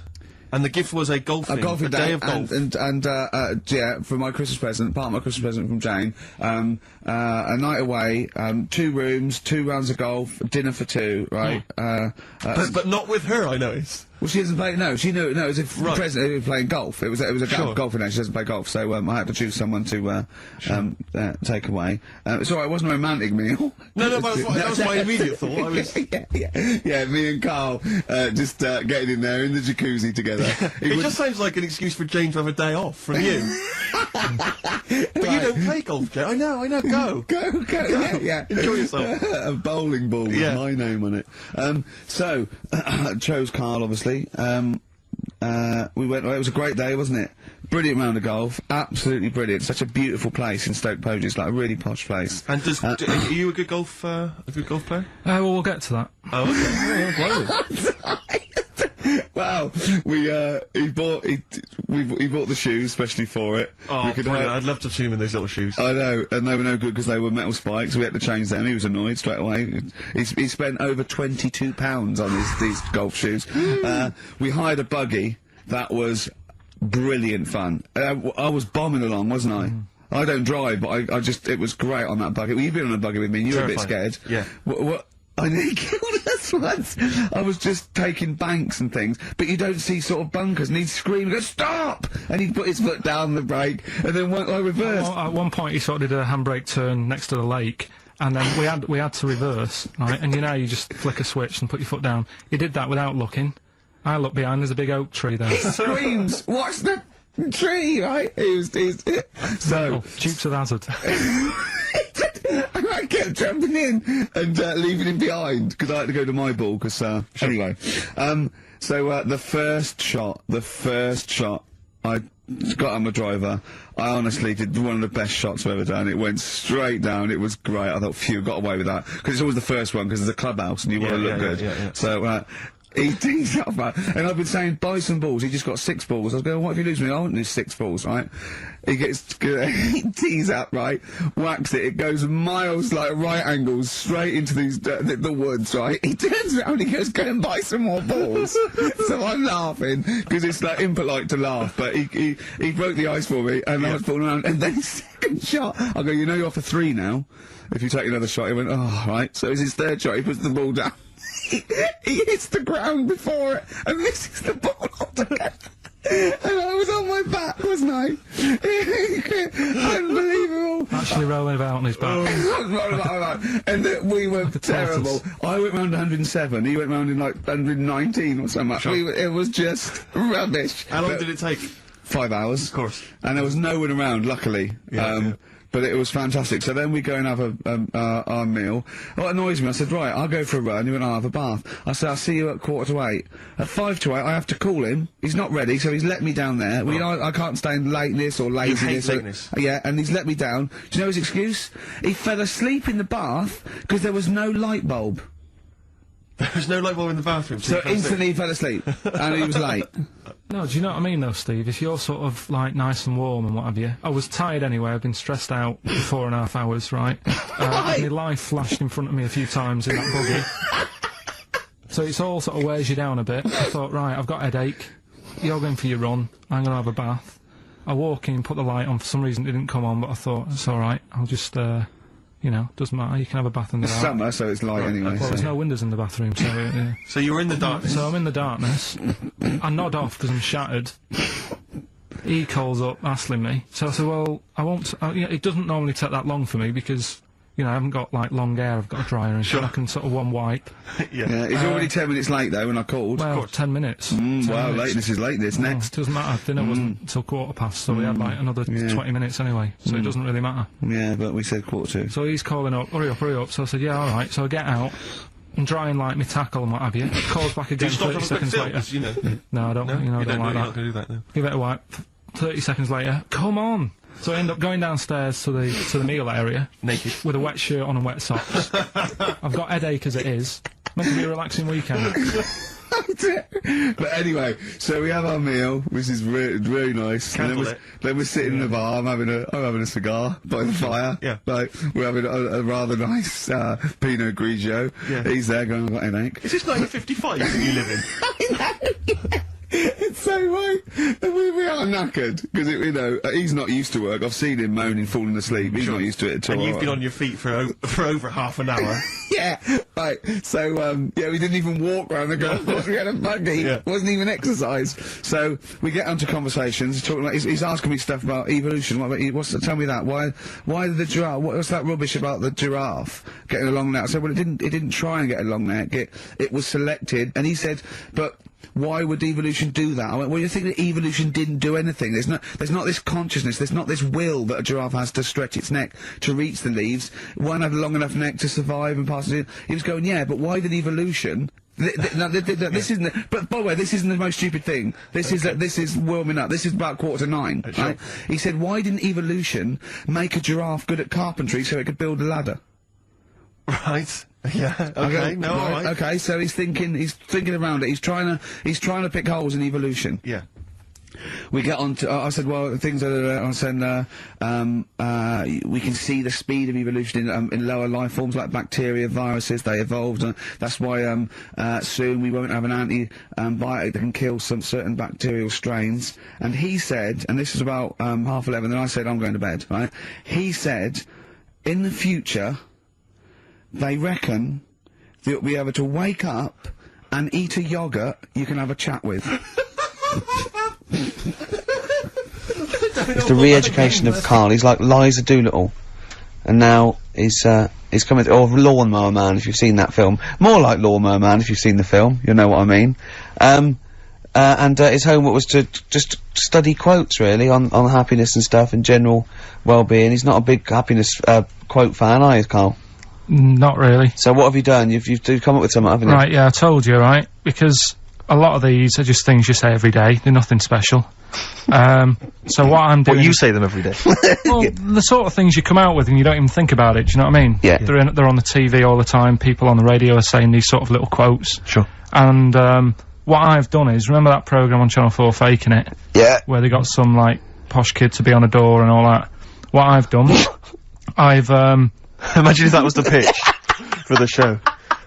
Dear Channel 4, just gonna get a posh kid on a door or something? Yeah, Yours sincerely, Karl. Come in. Yeah. TV producer. Yeah, go on. So, what I've done, this little book of quotes, happiness quotes, I've picked 2 that are real. Okay. And I've made one up. Right?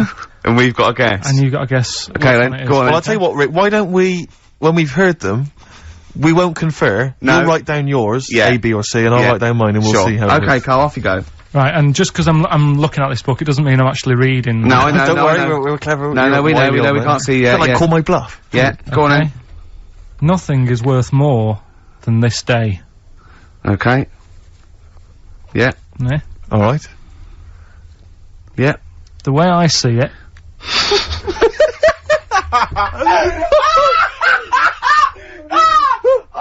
Oh God, my head's gonna burst. No, hang on. My head's gonna burst. No, Hang on. this might not be Carl's. It might not be. How do you know I haven't tweaked them a little bit? Yeah, good Okay, point. fair Good enough. point. No, good point. The way I see it, if you want the rainbow, you got to put up with the rain.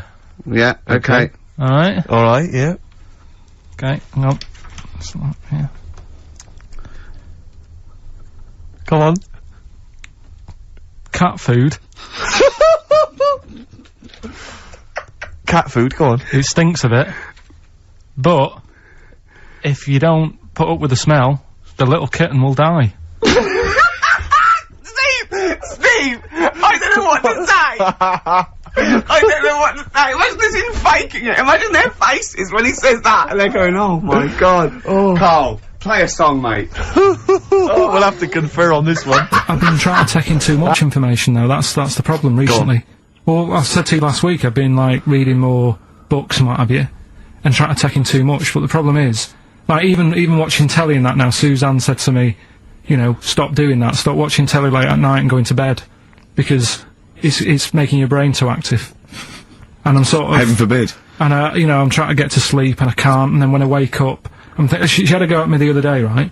Because it was the night after watching The Fat Baby, right? Woke up in the morning, and she had a go at me because as soon as I woke up, I said something like, "How can you freeze time?"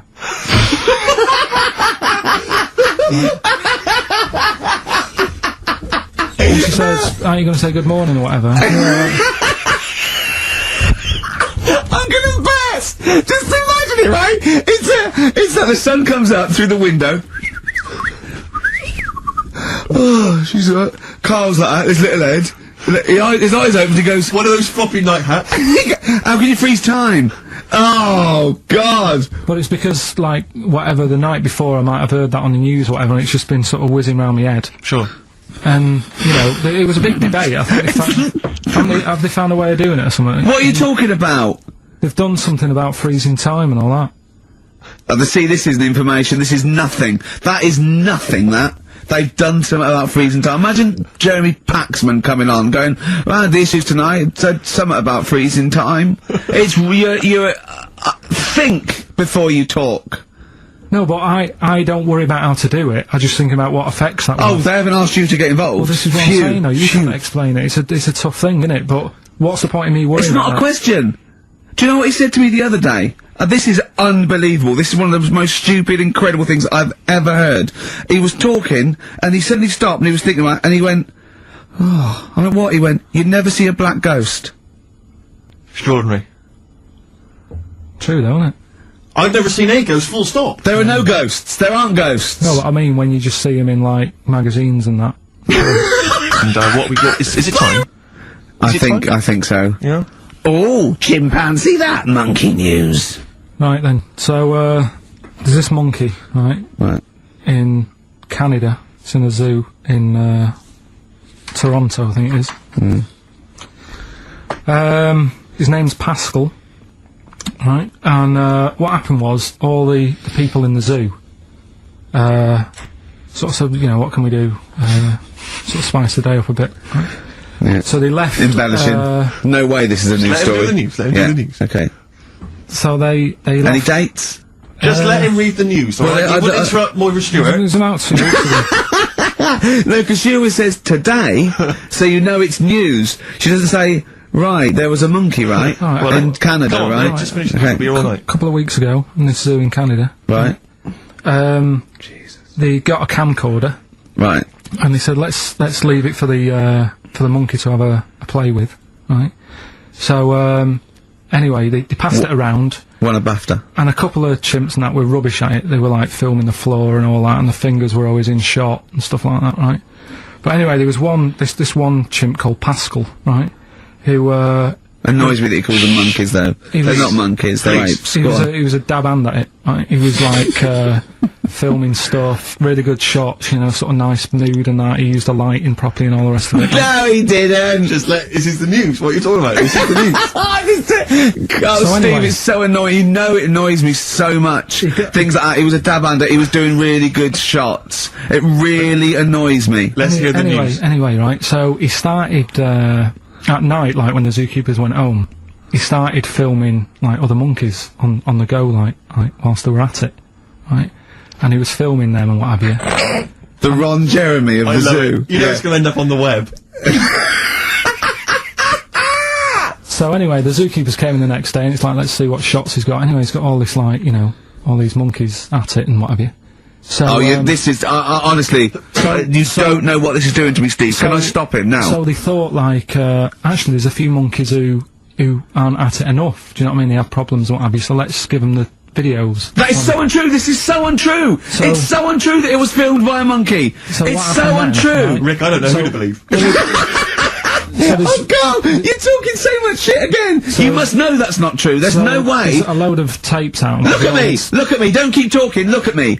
You must know that's not true. Can we just hear the end of this It's all news? here. You had to go at me last week because I didn't have the full story. I've got the full story, you're still not happy. There is no way that, by chance, what should we do? Let's give him a camcorder. That could happen. Right. He then films him at it. That might happen. It might happen, but I don't think he'd keep the camera still.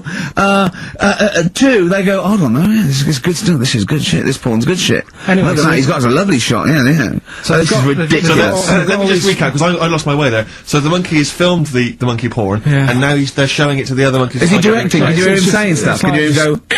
It's just like, you know, Chimp Pimp 1, 2 and 3 and all the rest of it, right? But anyway, so they've got all these other tapes, because what happened was, they said he's quite good at this. Oh, and the animals, God! And the animals are, happy having him around because he's not a human, he's just one of the gang, do you know what I mean?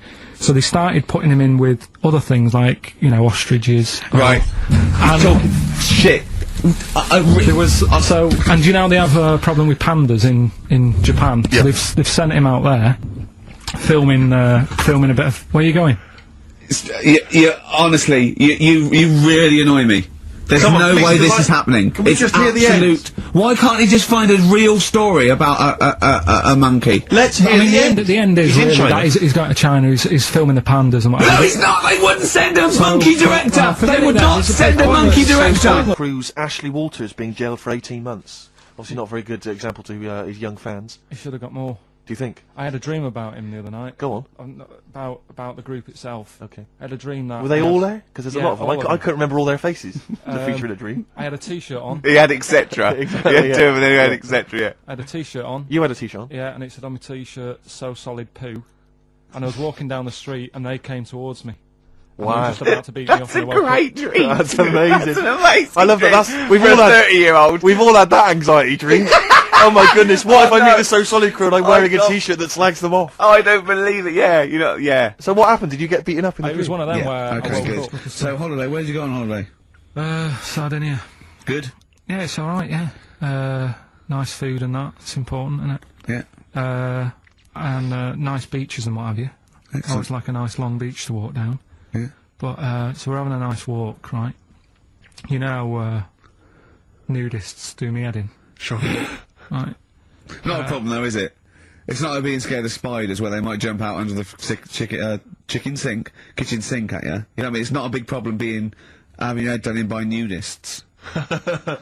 Yeah, but it just annoys me. It sort of ruins the day a little bit because it makes me feel uncomfortable. Right. Take your clothes off if you feel uncomfortable.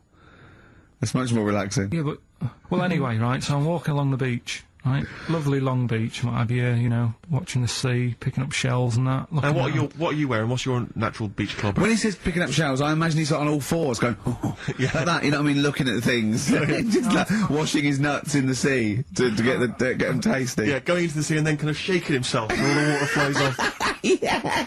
I've just got, you know, flip-flops on, pair of shorts, and, yeah, a bit and noisy like a little light shirt. Sure. So anyway, walking along, and Suzanne goes, "Oh look," right? And there's this woman, German, I think, coming out of the. How could you tell she was German? Underarm hair. I'll get to it. Forget Okay. the underarm hair. She came out, it looked like she was smuggling seaweed. I'm gonna burst! I'm going to burst! Oh, God! And the funny thing is, right, she, Smuggling seaweed! Oh, God! She was a bit hairy down there, was she? mental. I felt bad because I hadn't had a shave for 2 days, right? Looked at her, it was ridiculous. She might as well have kept her trunks on. It was just like she was wearing furry trunks, right? So anyway, so I'm walking around. So, Yeah, go on then. so Suzanne's like, oh, look, and I'm like, oh, not again, you know, because every time we go away, there always seems to be one of these. Is she by herself, this woman? Well, the weird thing was, she was with her husband, right, but he had shorts on, he was happy, right, but every time, like, because I walked past her, and he sort of ran off, because he's embarrassed. Do you know what I mean? There's nothing normal about it. What can he do? He can't go, alright, mate, because he knows it's odd, right? How old was he? Sorry, how old was she? It's hard to tell when someone hasn't got clothes on. You know what I mean? They always look older, don't they, when they haven't got clothes on anyway, but I'd say she was about 40, 41. Okay, right. So I walked past, and the annoying thing is, she got there on a bike, right? No clothes on, little pair of boots next to the bike. So if you can wear boots, just pop some shorts on. Do you know what I mean? That takes more effort for me, putting boots on. So put the shorts on, right? So anyway, so the husband kept running off. I walked past, and I'm getting annoyed because I'm saying, well, we've got to walk past them again on the way back. I like the fact they run scuttling away when Carl walks past. Like when you lift up a bit of sort of iron sheeting in the woods and loads of mice run away. Yeah. It's like whenever Carl goes, that nudists run away. Yeah. Oh, right, okay. So, but no, so we sort of come walking back and what have you, and you know, I have another look and what have you, and he runs off again. Why another look if it offends you so much? Oh, you might as well just have a look. You know what I mean? It's just putting it on show and what have you. But the interesting thing was, I just wondered whether the husband. If the husband were nude, you'd looked at his tackle. Because remember when you went to see those two strippers and it was a woman and man, and they whipped their shorts off. You said you looked at his tackle first. I think any bloke would. Well, you would. You just check it out. It's natural, isn't it? You just go, oh right. Well, it is normal or whatever. Because you don't know if you know what I mean. You don't know if what you've got's right until you see someone else's. No, do you know what I mean? Yeah. But anyway, so, but he got us talking, because I was, then, as soon as I saw her, sort of, today's been ruined a bit, so I'm walking up the beach. It's been ruined! Walking up the beach with Suzanne going, how does it happen? Do you know what I mean? Why do people do this? What fun are they getting out of it, and what have you? And, I just was thinking, is there any chance that that fella, right, didn't even know that she was a nudist until they went away? Do you know what I mean? Because I said to Suzanne, say if I met Suzanne, it's like we're getting on, yeah, everything's fine. Yeah. And then you go off on holiday and you go, you haven't got much luggage. And she's like, no, it's fine, this is plenty, and I'm thinking that's weird. And then we go down the beach and she whips her knickers off. I'd be annoyed, but there's nothing I could do. Do you know what I mean? Sure. So I'm just wondering whether that's what happened to this fella. Every time someone came walking up, he was like, oh, God, this is embarrassing. And he kept nipping off. Yeah. Finding something else to do. Look at some shells. So I'm wondering, Rick, if at some point, maybe today or in future shows, we should get a nudist. You know, one of those official nudist spokespeople. You know, because all these nudist organisations, get them on the phone, justify themselves to Carl, because, you know, in his mind, they are, what would you say, weirdos, freaks? I don't quite get it. I was reading something in one of the supplements last weekend, and some journalist went round to some, whatever you call it, some resort or whatever for the nudes and that. And it's Were just they playing volleyball? Well, the annoying thing was, bowls. Why is that annoying? Well, don't play a sport where you've got to bend over. Now, Carl, I got a little email via my agent, sent from someone here, okay, sent from someone at XFM, okay, and I won't say it was, she just said, I thought this might be good for Ricky to use on Saturday, and obviously what happened is, Suzanne has sent you an email in the week, it was Wednesday, and you've returned it, but I think you've returned it to the wrong email address. You returned it to someone here, who of course immediately forwarded it to my agent for ridicule on the show. Don't panic, it's nothing that bad, okay? it's an email from Suzanne talking about your tea that night. Was Suzanne out on Wednesday night? Was the an England game or something? Yeah. So you were alone. You were home alone, were you, Wednesday night? Yeah. Did you enjoy your meal? Was it a quiche? Go on. Right. From Suzanne to Karl. Take the quiche and put it on the baking tray. Cook for 30 minutes on 190. Take lettuce and put on plate. Take 3 tomatoes, wash and chop into quarters. Place on lettuce. Take an avocado, chop in half. Remove the stone. Peel skin and slice. Place on salad. Put salt and pepper on and a dribble of olive and balsamic vinegar dressing. Right? In brackets, small bottle behind the cafetiere. Right, in case he's reaching for bleach. Yeah. That's it. Trying to put everything else away. Right? Then sprinkle a smidge of parmesan on top. Remove quiche from oven, cut into quarters and put on plate. Eat. Oh, wow. Does she have to do that every single time? She's like... No, it's just that I'm not that good at cooking, right? And to be honest, that was a lot of hard work. I didn't bother warming it up. And I did without the avocado. Why? Too much messing about. He didn't even do that with instructions. It was too much. But yeah, I'm not that good at cooking. And Did you genuinely? That's not cooking though, is it, Karl? That's heating up a slicing. quiche. That's cooking it is making the quiche. Yeah, but I'm just. Could you have figured that out if she had left that note for you? Why did she have to tell you what the olive oil and balsamic vinegar was? Because I've put sort of cooking oil on my food once, and I said, oh, it's a bit. It's ever since, right? Years ago. I'm gonna die. Years ago. Oh God, they're leaving Mr. Magoo at home. It was ever since I put sausages in the toaster that what do you mean? I nearly set the flat on fire. Because do you know, like when you're grilling food in a pan and all that? Yeah. Sort of sausages spit and it goes everywhere, doesn't it? And it makes everywhere greasy. So I thought, well, just want to warm them up.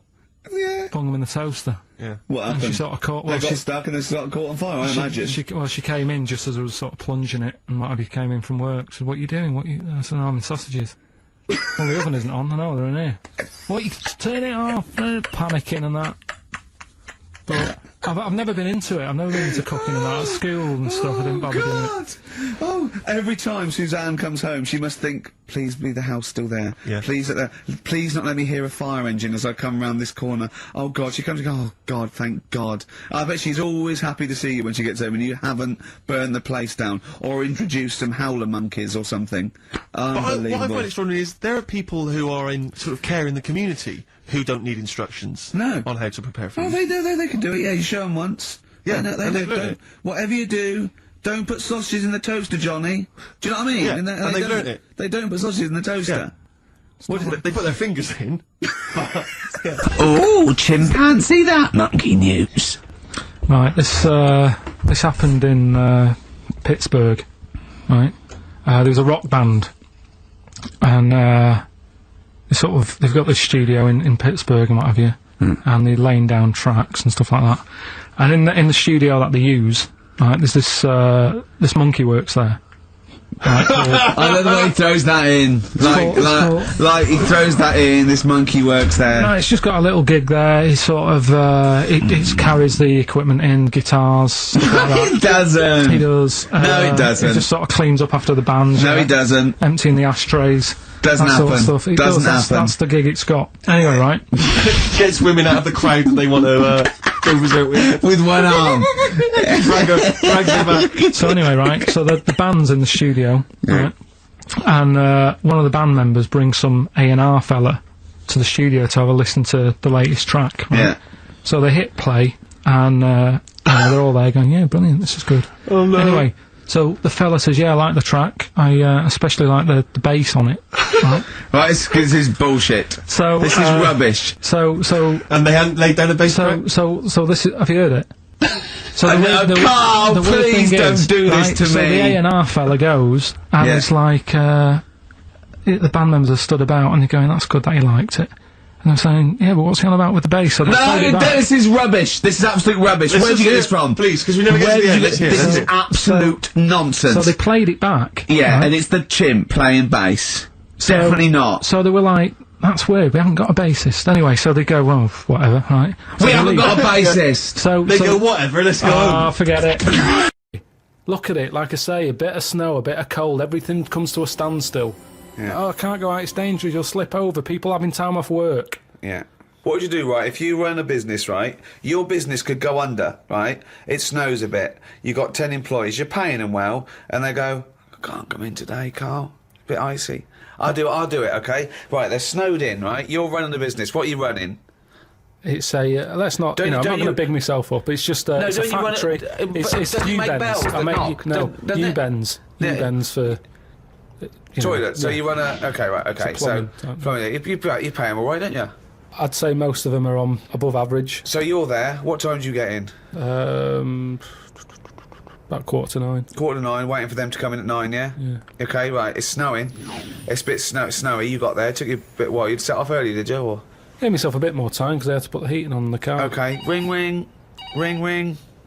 Hello, KP Plumbing. Oh, is that Miss Pilkington? Yeah, it is, yeah. Who's that? Oh, it's Sheila.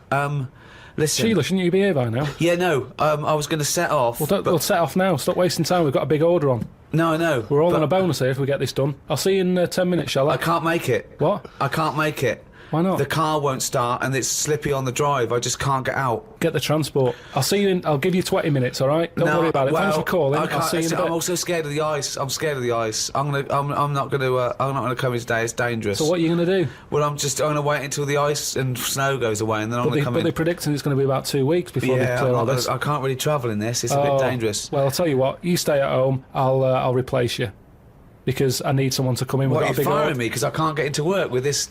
Well, I got into work, Sheila. Yeah, I know, but you don't live with me, do you? If you did live with me, then you'd probably see it was bad where I was as well. I'm here. Do you know how bad it is here? When you come round and have a look how bad it is here, you drive my... Tell you what, you come round and drive my fucking car because I'm snowed in, you fucking calling me a cunt. And I'll tell you, if you fire me, I'll take you to a tribunal, you bald-headed wanker. Right, you're fired anyway for that. You're in fucking trouble then. Right then, see ya. Right, and then she's done with. She's weak anyway. Ring, ring. Ring, ring. KP Plumbing. Hiya, is that, Miss Pilkington? Yeah, it is, yeah. Hi, it's Bob here. Bob. Yeah, bit of trouble. In my area, it's absolutely snowed. It's impossible. No one's getting out. I live near Sheila. Bob, by the way. listen. Yeah, well, Sheila's just been on. She's saying she can't get in either. She can't. I've just seen her out there trying to dig her car out, and she's about. She's really tried hard to get to work, but she can't do it because she's not very rich. And her car doesn't work. She hasn't got the right tyres, and there's no public transport. They've cancelled those. Wrong snow on this country. I'm not going to make it in today, son. So I'll see you tomorrow, right, boy?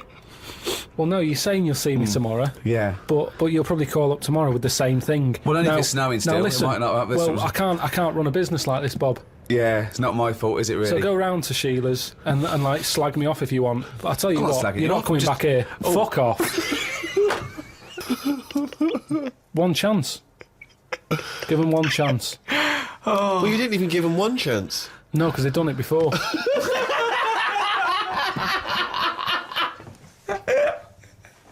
Oh, fucking hell. Just annoys me.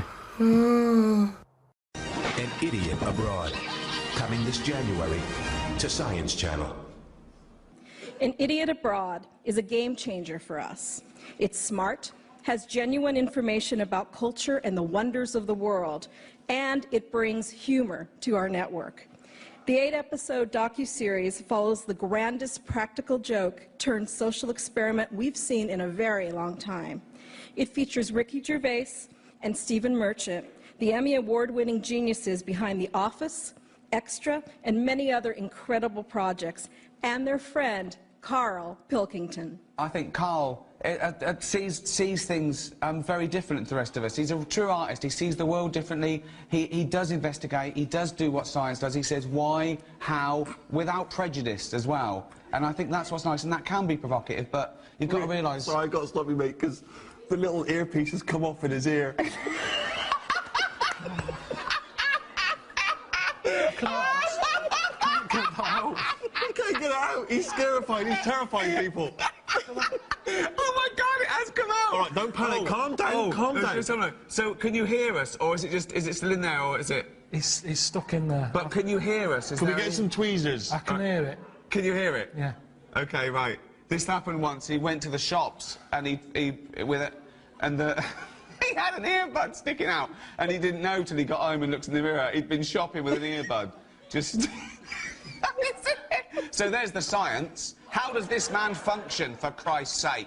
That's the science. You got it. It's all right. We're okay. It's out. For Karl, just to follow up on that, I mean, I know these guys, like, they're your mates and stuff, but don't you get sick of them calling you a moron? Yeah.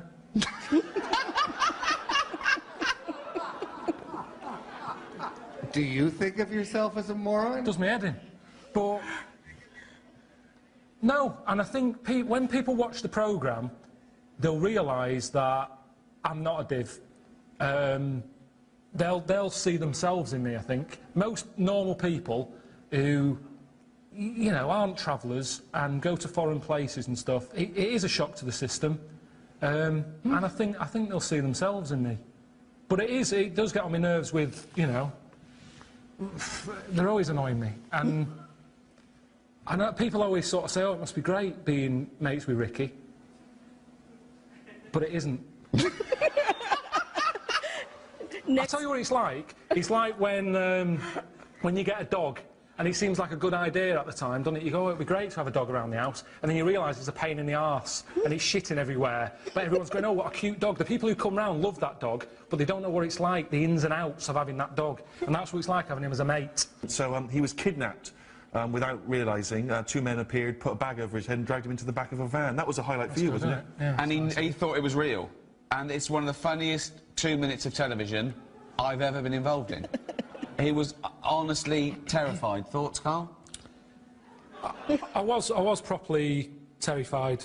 I was talking about it today. I was aware that I had a heart. Do you know, like when you get stressed out, your heart beats harder than it normally does. I could feel it in my head. And I'm not sort of an adrenaline junkie. I'm not the sort of person who likes danger. I don't do bungee jumping, skateboarding. What else? You don't do anything. No, I don't need that sort of danger in my life. So to suddenly be sort of being battered and a bag over the head, chucked in the back of a van and that, I think it's probably the scariest I've ever been. Your day isn't an average day. What you do isn't an average day. You don't do anything normal.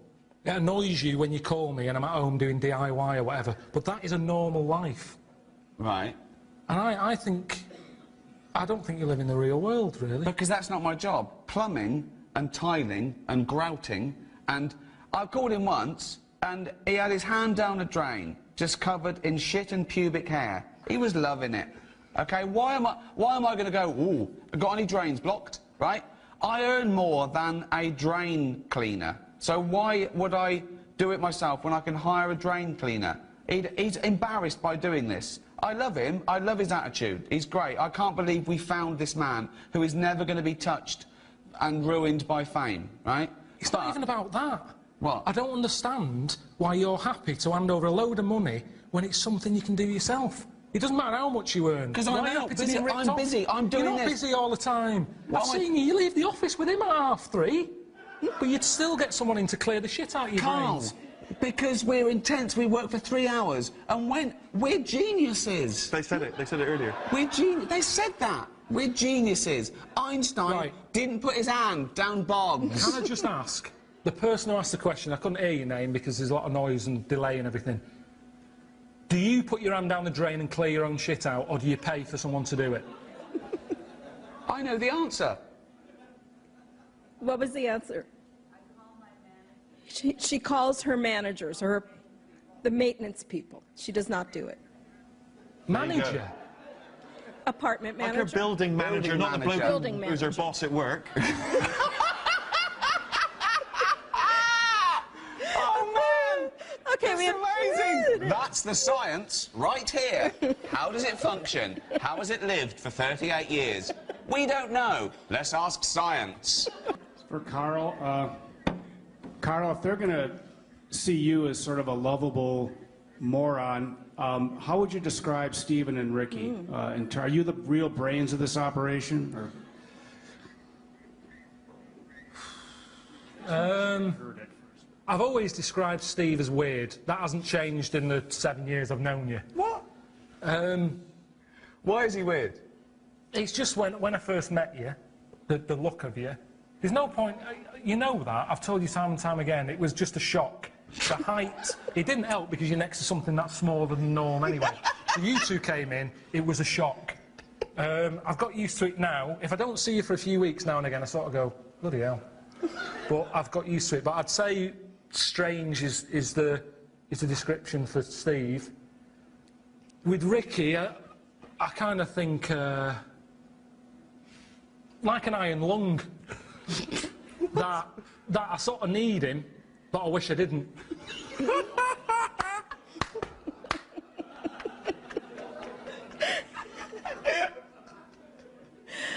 Ricky, Karl, Steve, thank you so much for being here today. An Idiot Abroad, coming this January to Science Channel. Right, tell the story about the manhole cover. Right, in the same magazine as the one with the cat and the fire and that. Don't tell me that story again, it gives me the shivers. Yeah, a cat that's got a weird expression on its face is against God. Anyway, this isn't a scary story, this was just like physics. Physics. Yeah. It was going on about the nuclear bomb and how powerful it is. And they put a manhole cover on top of one. Okay. Blew it up. Yeah. Never saw the manhole cover again.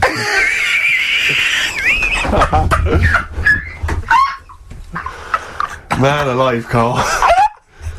Unexplained. What's going on there? Something weird is happening there. Oh. If anyone has ever seen that manhole cover, please get in touch. We'd love to know where it is. Oh, that's fantastic. Finally, White Van Man, what do you make of the fact that Sainsbury's are bringing in square tins? Is that a concern for you? Is that true? Apparently so. Why? Don't It's know. like it's easy to stack. This is what the guy in the Sun has said. That should be interesting. That should be his comment on Sainsbury's are bringing in square tins.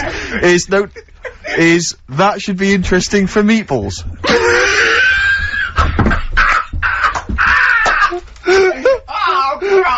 Ricky's just collapsed on the floor. Let's just play a song, Karl. I don't think even you can top that.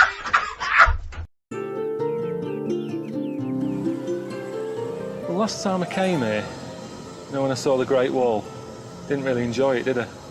And I got back and I sort of said to a mate where I'd been, and he told me about this place. And I was gutted. I never came here. All this way. I never saw it. So it's weird in a way that I've had a second chance. It was like it was meant to be. I think it's in keeping with what we've been doing. You know, travel programme, showing you the world, how others live, little communities and all that. Right. This is it. It's Dwarf Village. It's like this little town that they set up. Dwarves used to get a hard time or something in China, so they've set this up, place where they live and work. They've made it for themselves, everything they want. It's made for being a dwarf. It's ideal. Well, they're all happy. You know. Look at the skill of this. I'm doing a little bit of woodwork. Looks amazing. I mean, that's not crap, is it? He's done it all. It's all sort of miniature, look. It's really cosy. And to him, it's massive, isn't it? You can show me around one of your houses. Okay. I haven't been in one of these. Just slow down a little bit. Just hang on a minute. Just hang on. Oh! No, you're not meant to laugh. Too small for you. Yeah, I am looking for something a bit bigger. Am I the biggest man who's ever been in it? It's good, isn't it? Too small. Do you know any dwarfs? Yeah. I know one. I know a little dwarf. He's a mate of Ricky's. I don't know what he'd think of this. He's always playing roles as, like, elves and Santa's little helper and all that. So at the end of the day, what's the difference? At least here, they work every day. 2 p.m, showing 7 days a week. Dwarfs at home. They're busy at Christmas. What else are they doing for the rest of the year? There he is. Sat on a shelf. Name's Warwick.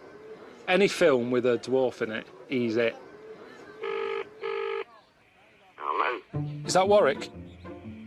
Yeah. Hey, it's Karl. Ricky's mate. Oh, yeah, all right. Yeah, what are you up to? I'm just in China. I'm looking at a dwarf village, and I wanted to run the whole sort of concept by you, because I know that people at home get a bit funny about, oh, you shouldn't be, you know, having a little dwarf village and all that. And it's really good. The people in there are dead happy. Nice little show they put on. Just thought, you know, it sort of covers me if I speak to you and say, I'm at a dwarf village, and you go, yeah, I've heard of that. It's nice. Good on you. No, I have heard of it, definitely, but I don't think it's nice. Why not? Well, I mean, it's like going back to the days of the freak show again, isn't it, really? I mean, they're all in there together, and you're going in there to gawp at them, basically. Well, yeah, I did. And, you know, there is, like, little blokes in little funny outfits and all that, and you do sort of smile. But they're smiling. I think it's all right, isn't it? I think it's terrible, Carl. I can't believe it. You don't know who's behind the scenes running that. Did you meet them? Yeah, there's a king. And is he little? Of course he is. That might be a show king. There might be a... No, he was the head... No, he was the head man. He was at the top, he had a little cloak on and a crown, shades on. You could tell he was in charge. What's happening out in China, it's segregation, it's exploitation, seriously. It's not. Seriously. You see, you haven't been... This is what annoys me with people who... I'm in the thick of it here. I'm stood by their houses. They're all happy. There's a woman who I met who's a little dwarf. She's only been here 4 months. She's already got her own mushroom to live in. Now, you tell me that's wrong. I'm just a bit disappointed in you, to be honest. Hang on a minute. You're being all on your high horse and that. The picture that I shown of you on the telly so people knew you were sat on a shelf. Yeah, well, it doesn't change my opinion, to be honest. I was doing something that was important, what I was doing there, anyway. So, if all your work dries up, they're not making another Star Wars, you can't dress up as a little monkey, you've got no money coming in, you wouldn't think about coming here then? Definitely not. Next time on The Moaning of Life. We've had the Iron Age, the Stone Age, this is the about age. I think you have to really get into the zone. People shouldn't be running the distances they're doing. It's balmy. We've got 2 courses. We're homeless. What have you done to your tongue? Have you seen that? That's like alien. If you're worrying about the wrinkles on your I'd say your life's pretty good. Or sample. All of it? All of it, please. As much as I can. I don't know where it's going to go. But only once, you know.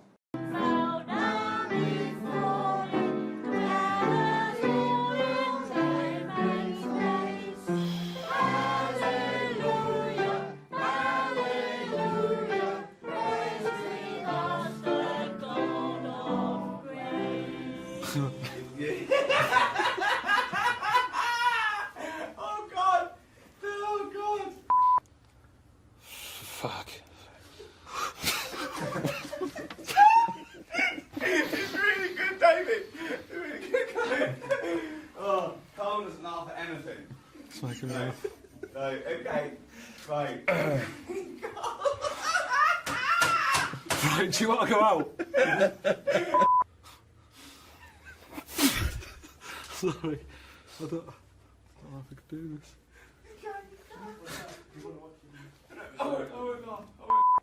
Fucking hell, she's looking good. See how Christian she is with a couple of these down her fucking neck.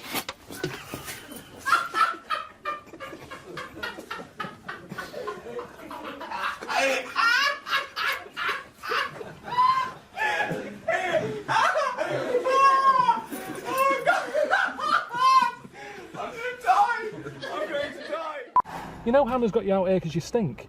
Making a smell in there. Like knocking about with a fucking crab stick.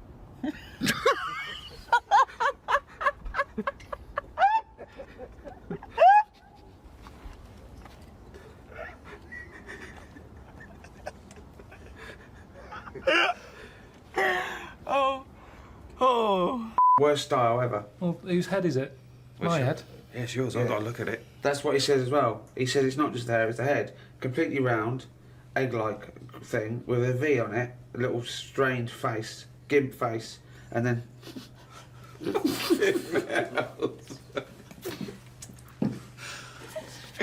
Okay, let's do it again. Don't worry about it anyway, it's nature. It's not nature, mate. It is nature. It is nature, that's exactly what it is. This bit fucked off, that bit stayed, don't worry about it. Oh, God! Oh, there's no chance! Well, one thing Karl has been doing over the past few months is writing his diary. He's kept that up. I don't know what he's had to write about. All he's been doing is looking at moths and ants and bees and going for walks. But I'm sure it's all in the diary. So, let's have a look at that. Oh, I don't believe it. He's only gone and written it down.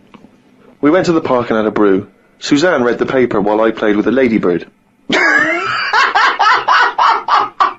I mean, it's like a child, isn't it? It is like what a child would do. Suzanne read the paper while I played with a ladybird.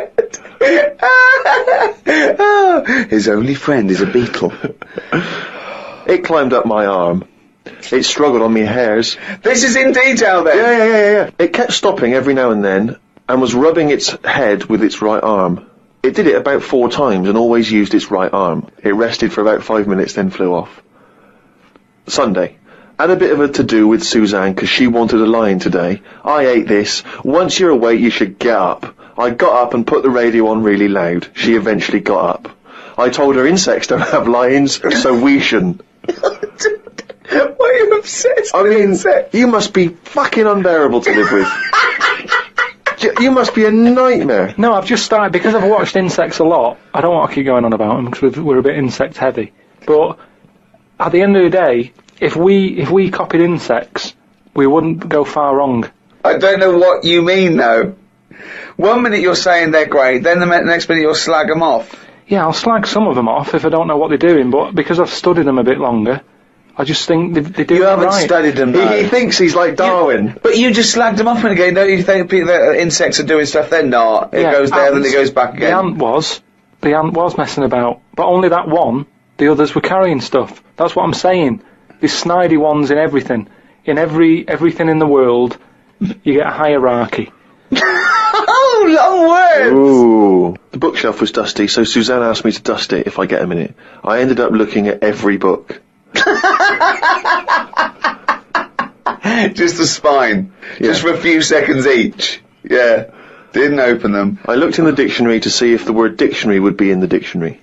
I didn't think they would bother with it being on the front page, but it was in the book as well. It's a good point though, isn't it? No, it's not a good point, because you didn't tell us anything. Dictionary is in the dictionary. Well, of course it is. Well, why? If you go, how do you spell dictionary, you look at the spine and you go, oh, there it is, D-I-C-T, and all that. So what does dictionary mean? It's a book full of words, isn't it? That's what it means. All books are full of words, you idiot. How to spell them. And if you don't know what it is... No, it's not how to spell them.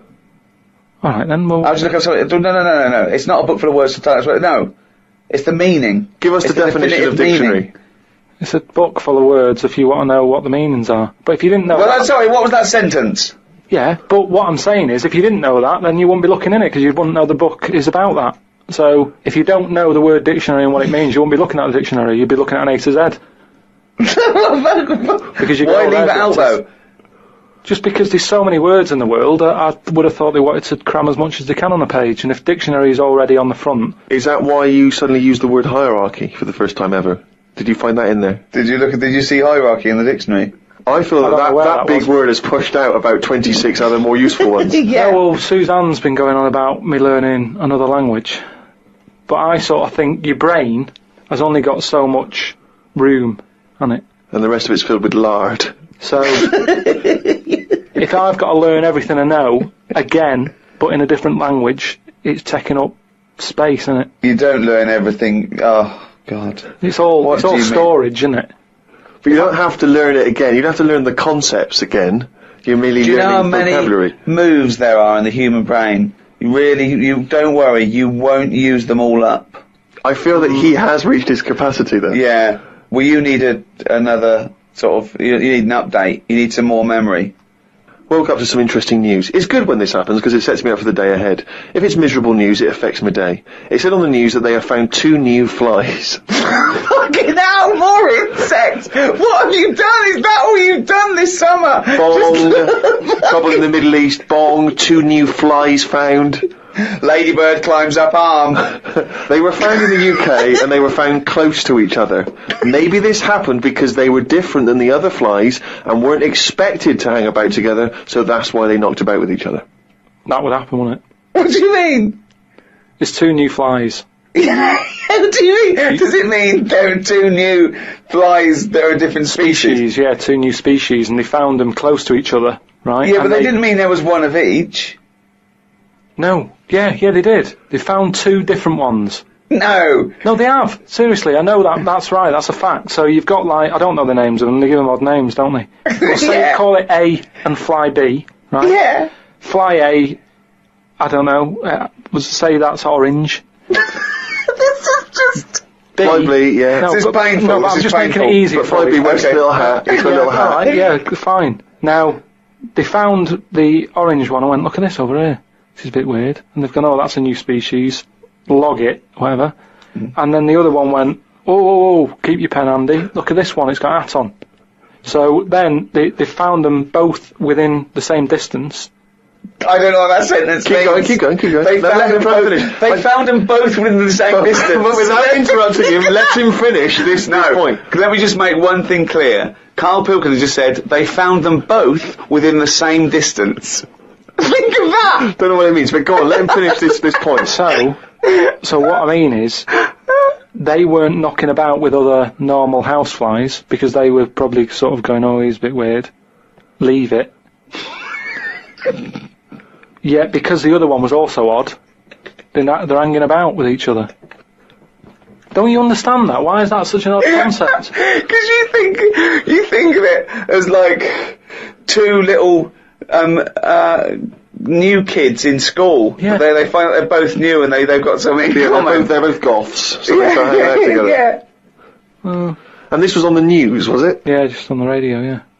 I know if I looked into that story, it would be 90% wrong. Bit tired today, because didn't get to sleep as early as I wanted due to a moth getting in the bedroom. Fuck me! I got it in a glass and looked at it for a bit and then let it go because Suzanne wanted to go to sleep. Looked up some interesting news. Some people dug up an old body in Ireland. Turns out it's well old and was here when dinosaurs were here. The really weird bit is it had hair gel in its hair. Right, what is it? A fella. Well, no, it wasn't around when dinosaurs were here then. Just a bit after. Right, fine. A lot after, yeah, go on. I think any hominid, anything that could even be linked to anything that may become man is only about 1 million years old, and I think Homo sapien is probably only about 150,000 years old. Dinosaurs are about 150 million to 250 million. Yeah, no, it's not the age bit, that's amazing. It's the fact of, there's a fella, won't have even had shoes on his feet. Right. And yeah, he was worried about his hairstyle. Right, well that's definitely not true either. This is unbelievable. Well, there was a man on the radio doing poetry, says Karl in his diary. I thought I'd have a go at doing a poem about today. Not really. Steve, I'm a little bit queasy. He hasn't really written a poem. He's written a small poem. No, he hasn't really. Yes. If moths had eyes... Fuck me! let me read the poem, okay? Oh, fuck. You wouldn't interrupt T.S. Eliot. Okay. Okay. If moths had eyes, would they be happier? How do they know they're not dead? Cavemen hunting for food, but not before they style the hair on their head. What would last longer in dinosaur times? A blind man didn't stand a chance. Not with all them rocks about. I'd rather be a blind moth.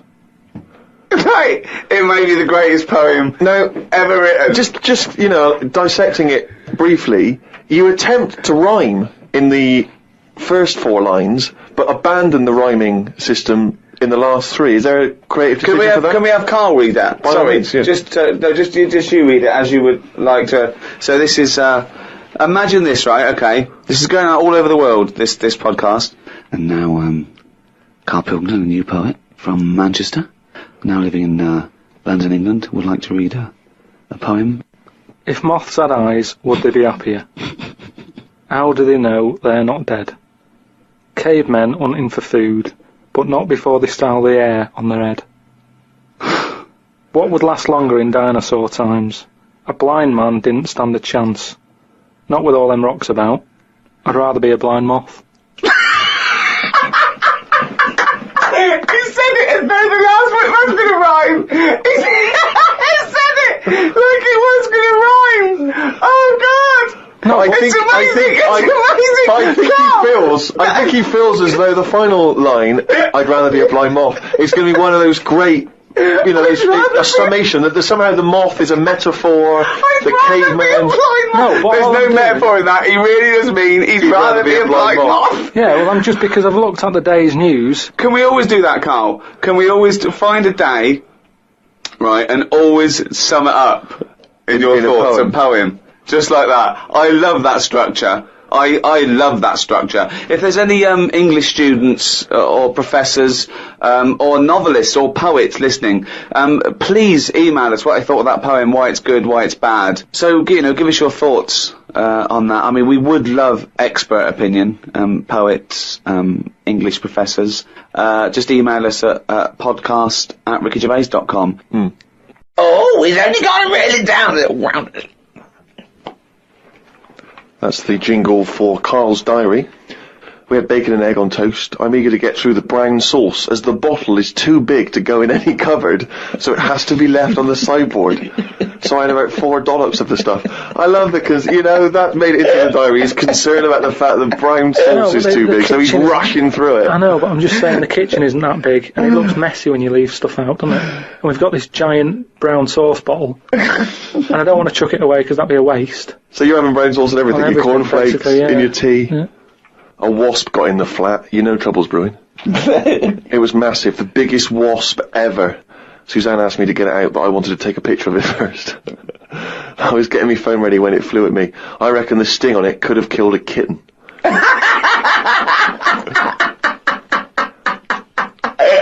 So specific. It ended up flying out the window on its own. Drama averted. Oh God. We went out for tea. You're always in a cafe. That's what this diary. You spend so much time in a cafe. There were loads of flying ants. I kept kicking the table because I could feel them on my legs. I wouldn't be that jumpy normally, but I still had flashbacks of the giant wasp from the morning. Suzanne told me to stop being stupid because I was ruining her night out. A night out in a cab. Brilliant. Oh, what was it, her birthday? And flashbacks from an incident. Yeah. Like he's some sort of, like, war veteran. What is it? It's the wasp. It could have killed a kitten. Bought some wallpaper. We got back and got on with it. The wall that we've papered before has got a big mirror under it. We papered on top of it again. I ended up reading my phrase book while Suzanne did the rest of the tidying up. Now, what's your phrase book? This is just you trying to master English, is it? It's just a book that tells you little sayings and how they came about. An interesting phrase is potluck. It came about when all people ate is stews. They used to chuck all sorts of stuff into the stew. You stuck your spoon in, and sometimes you got something nice like beef, or you could end up with a bit of frog. It's potluck.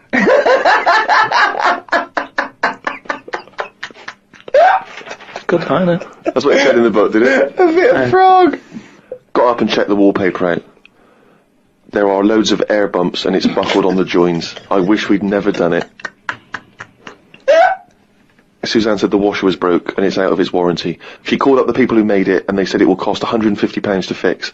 I don't know how they know that when they haven't even seen it. I want to smash it to bits and see what they can do for £150. So much anger. I want to smash it to bits. That'd be great, wouldn't it? 150, you sure? Come round. Yeah. And it's just like a cube that's been through one of those car crushers. 150 quid, there's 150 quid, fix it. I watched the news and calmed down a bit because there was a story about some Siamese twins who are having an operation. They've got 2 heads, 4 arms, 2 legs, 1 liver. The doctor said they will have 1 leg each. I felt bad worrying about the washer when people have bigger problems like the Siamese twins. Ricky and Steve asked me to do a poem about 1 day a week, so I thought I'd do one today. I can't obviously do it justice, so I should let the master read it. You've done another poem?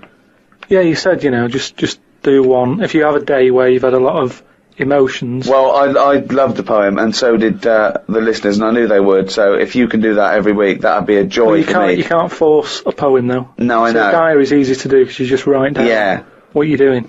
But you've got to have some really meaty subject matter to be able to write a poem, Rick, as you'll discover. I know. Right, so, you've heard what problems I had that day. Go on then. Bubbled wallpaper. What a mess. Washer dry and knackered. What a mess.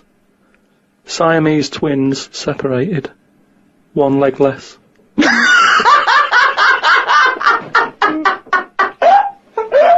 I don't know what rhyming scheme that is again. Oh, God. Oh, God. Oh.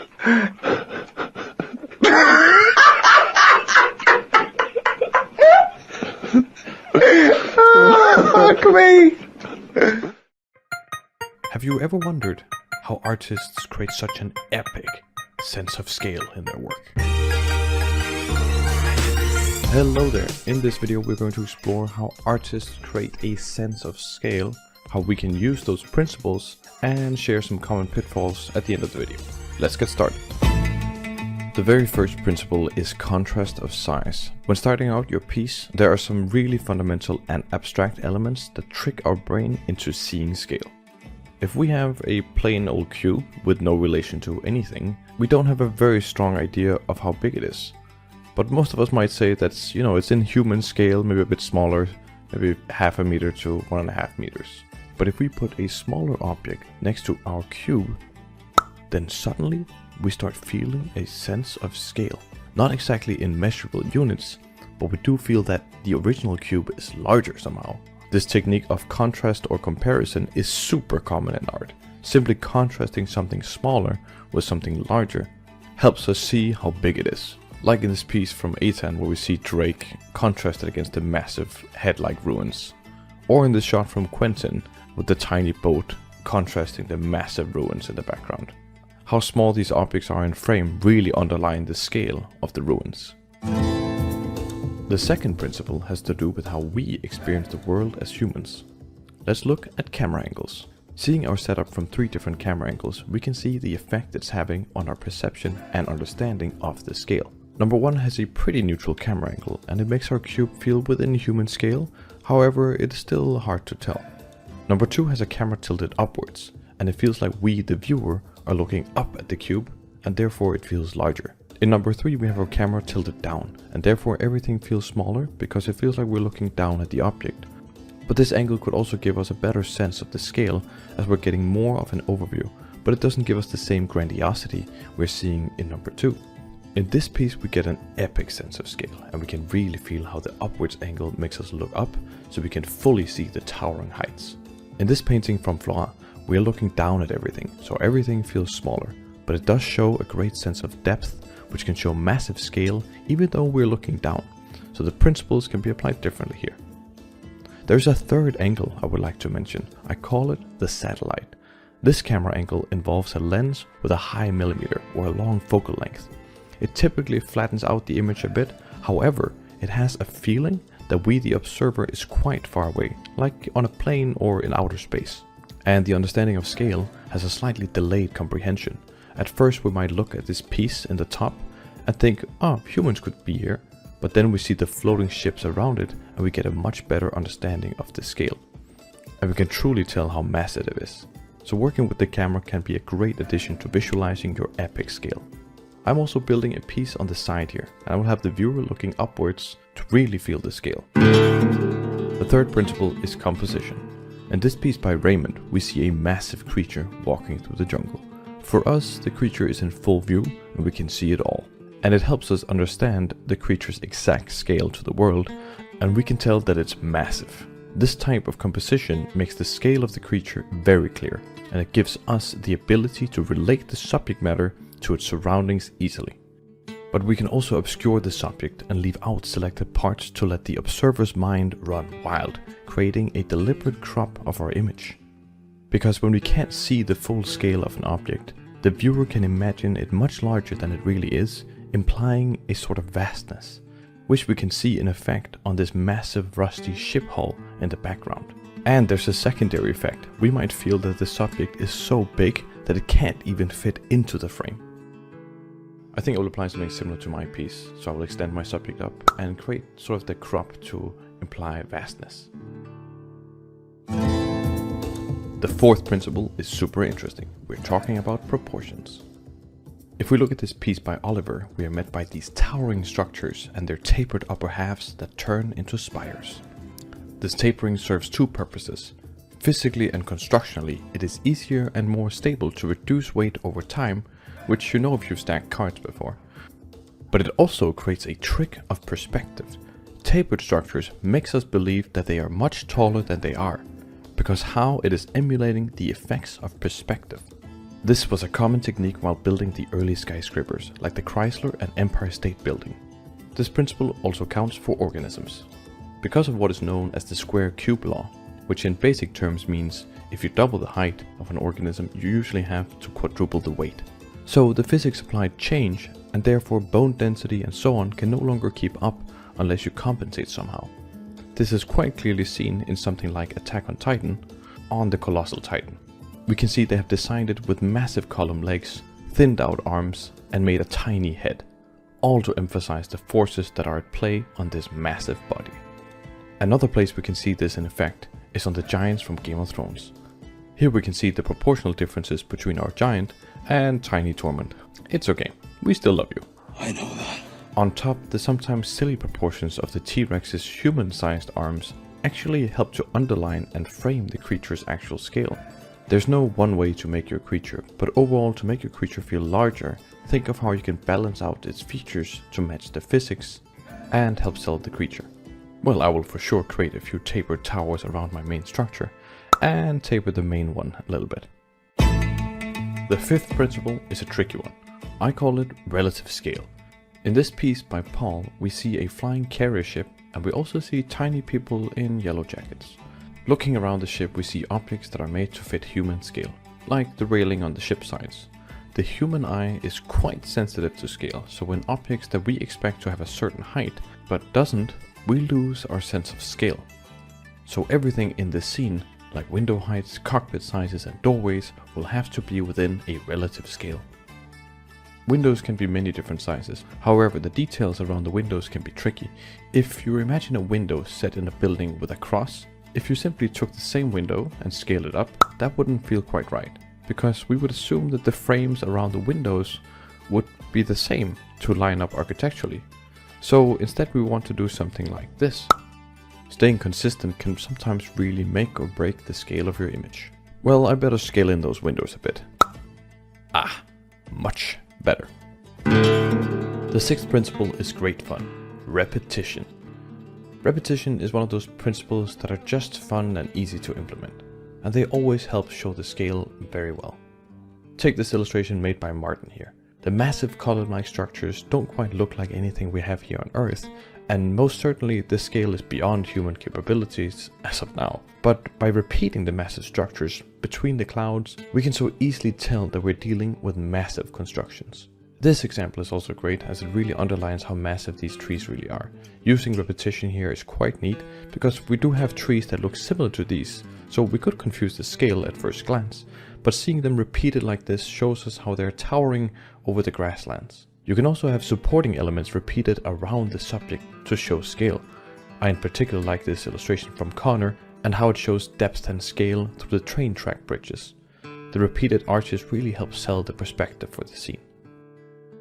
Well, I might as well duplicate a few structures around and sell the scale of my piece. texture and detail, the 7th principle. This principle relates to relative scale a little bit. Quite often when you need to make something large, it is just more likely it will have more detail on it. So adding detail and texture can help emphasize the size. A great example is Barad-dûr from Lord of the Rings. This massive tower applies a great assortment of varied shapes and sizes to the structure, truly making it feel epic and huge. This technique is quite often used in science fiction, and artists have given this kind of detail the name greeble. And adding all this greeble detail really emphasizes the perceived scale on this famous Star Destroyer. And even though your object might be built smooth, adding breakups to imply a more realistic building process can really sell the scale, like here on the Death Star. Another idea of texture is that larger objects tends towards being more rough than smaller objects. By this I mean that it's just more common to see larger things become more rough because the slight imperfections are more difficult to manage, which is shown quite clearly on these skyscraper windows. Each window placed is quite smooth and acts pretty much like a mirror, but when they are all put together, the slightest imperfections in alignment means the overall reflection appear rougher, even though the individual windows are perfect. We can see the same effect with the sun being reflected in the Earth's ocean. The reflection is there but quite rough, just from the unevenness of the waves. Theoretically we could make a perfect giant mirror, it is just less likely to see it. I'm going to make something similar to Barad-dûr, and adding lots of little detail variations to my scene will help bring it further. And I'll also make sure my textures are a bit more rough. The 8th principle will really sell the depth and realness of your picture. We're gonna look at atmospheric perspective. In this towering piece, we can see the structures fading into the background. Having your structures be so big that you have a noticeable change in atmosphere must mean that we are dealing with a scene of epic proportions. Additionally, atmospheric particles, and especially dust, are a little bit heavier than air, so they tend to settle closer to the ground, which is something we can see quite well in this piece by G. We can see it has this thick rolling atmosphere separating the different layers of the castle, resting down there at the bottom, leaving the top almost clear from atmospheric perspective. You will also sometimes see the same effect in between mountains. If we want to take it a step further, we should make a use of clouds. Having massive structures or cliffs reaching so high up that clouds intersect really helps sell the colossal heights of our subject, shown beautifully here by Min. And even though it is a more loosely painted illustration, where we wouldn't really be able to tell how big the cliffs are by themselves, the clouds really sell that these cliffs are reaching the heavens. I for sure want to see that in action. I'm gonna add some atmospheric perspective here, bleed out the top a bit, and add some epic clouds. The 9th principle is most likely the one you've all been waiting for: recognizable scale, also called birds for scale sometimes. The idea is to place something of a known size in the picture that we can relate to. Humans are a great indicator for scale, because we're human. So seeing a human relative to your subject makes it possible for the viewer to imagine themselves there and really feel the scale. In this illustration, for example, the humans lets us, combined with some repetition, truly understand the massive arch hanging above them. Another very common recognizable scale is using birds, also called birds for scale, as we can see in this illustration from Ankush. They really sell the enormity of the godlike ruin. Birds are easy to place in the picture because they're flying, so you could put them anywhere, and they just give a sense of life and wonder to the image. Like in this picture from Jamie, seeing them swarm around this giant robot just gives it a movement of scale. I also really like the use case here in TJ's work. The birds are not really there to show scale, the human sort of takes care of that, but it does give an indication of the massive heights the warrior is located at, and that adds a whole lot of drama to the scene, which might not have been entirely clear without the birds. But really, any flock of animals or objects of known scale can be used, like in this underwater scene from Roma, where small schools of fish surround this mysterious supersized diver suit. Which is truly what I find awesome about these principles. Once you know them, you can use them to defy our expectations. Another example of recognizable scale is using little known environments to show the scale of something we're not too familiar with. Here we are seeing these massive carrier ships again, and the scale of the dock's environments around it helps us understand the rough scale of everything, as it is much easier for us to relate to the scale of cranes and containers than this carrier ship. Well, I better play some humans and birds for scale. Oof, we're getting closer. Nice. The final and 10th principle is special effects, or effects for short. When we look at the water falling in this image by Jessica, the size and breakup of the water helps us see the scale. If the scene was much smaller, the liquid would feel thicker and more sticky because of the way surface tension works. But when we go larger, it has a different feel. So this principle is really about how effects react at different scales, a bit similar to relative scale but for effects. Here we see a landscape of ruins by Ricky, and on those ruins we see thick overgrowth. But we also see there is a cutoff point of the overgrowth, where you may be getting too high up for the plants to reach, either because of the weight or the natural limitations of how high up in the atmosphere plants can grow. So you could use the growth lines to show the tallness of your scene.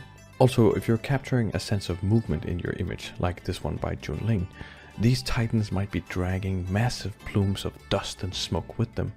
And note that the look of smoke also varies as it gets bigger and smaller. I definitely think I will add some overgrowth to my scene and make it cut off at a certain point. And finally, let's look at some of the common pitfalls when working with scale. Generally, larger scenes have a pretty consistent and large depth of field, which means that the image is pretty much sharp all over. When photographing smaller objects, the reverse is true, and you have a shallow depth of field. So we associate small scenes with a lot of depth of field, unless you have a very high focal length. So it's not always the case, but something to look out for. Also be careful with creating objects that are too similar at different scales, because it can confuse our sense of scale, so keep it clear. And avoid leading lines. You could by accident create something that appears bigger than it is, just from the surrounding area. And that's pretty much it, and here we have the final image. With that done, I hope you found this video insightful. If you want to learn more about making concept art, you can check out some of our other tutorials on the channel, or check out our extended courses on Gumroad. Links to all of it can be found in the description below, and if you like this video, leave a like. If you want to see more from us, subscribe. That's it, and thanks for watching.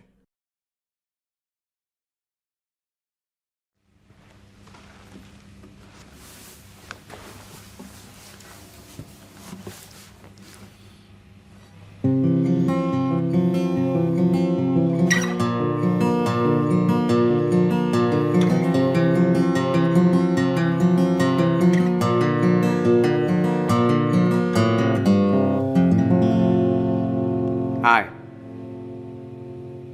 Welcome to Learn Guitar with David Brent.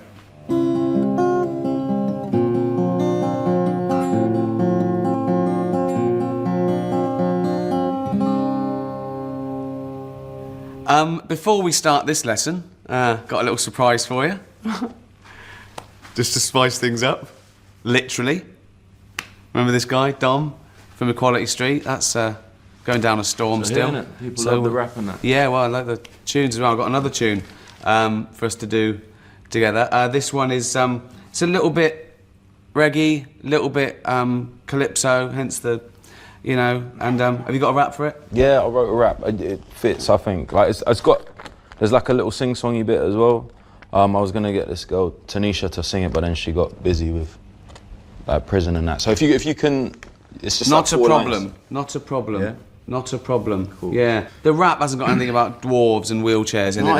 It's a different concept. Because you know I love dwarves and people in wheelchairs. You know, in fact, I would love a dwarf in a wheelchair as a mate. I've said that before. You never said that. I do, yeah. But you know, in song form, it's a downer. You know, keep that sort of thing to documentary. Right, so, yeah, it's as I say, it's sort of world music. It'd be good with get the band round it. So you know, a little bit of clip. So steel drums. All that, maybe some real African vibes from, you know, stuff like Paul Simon. And, yeah. Let's do it. It's called Ain't No Trouble.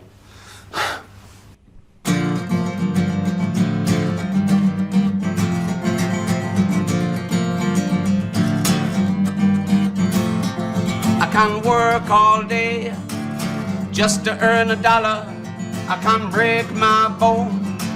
You never hear me holler, I can't lose my home. I'm kick out in the street, if my baby's by my side, then life is sweet. 'Cause ain't no trouble like trouble. If you lose the one you love, ain't no trouble like trouble. If you lose the one you love, ain't no trouble like the trouble. If you lose the one you love, ain't no trouble like the trouble. If you lose the one you love, you can take my eyes, Lord, leave me blind. You can make me lame, Lord, I'm sit on my behind. And I still won't beg, Lord, and I'm no hero. If my baby's by my side, Lord, you've taken zero. Ain't no trouble like the trouble. If you lose the one you love, ain't no trouble like the trouble. If you lose the one you love, ain't no trouble like the trouble. If you lose the one you love, ain't no trouble like the trouble. If you lose the one you love, I could lose my job. But it'll be fine, cause I can still find the odd snob to rob. I could get chucked out of my mum's house, but it could be fun sleeping rough when the sun's out. Lose my voice, but I've managed to still do some sick rhyme damage with sign language. Take what's mine. Almost anything, Xbox, wedding ring, fish tank, terrapin, poke me in the eyeball, pull out a gun, say something spiteful about my mum. Tease my dog so he doesn't even know it by going to throw a bone but just pretending to throw it. Make death threats, yeah, and I have to guess where. Then when I get there, pull out my chest hairs, headbutt me in the nuts if you want. Cause ain't no trouble like losing the one you love. Ain't Come no on. trouble like trouble. Yeah, yeah. When you lose the one you love, lose it. Ain't lose no trouble like the trouble. Yeah, yeah. If you lose the one you love, what? Ain't no trouble like the trouble. Trouble. If you lose the one you love, yeah. Ain't no trouble like the trouble.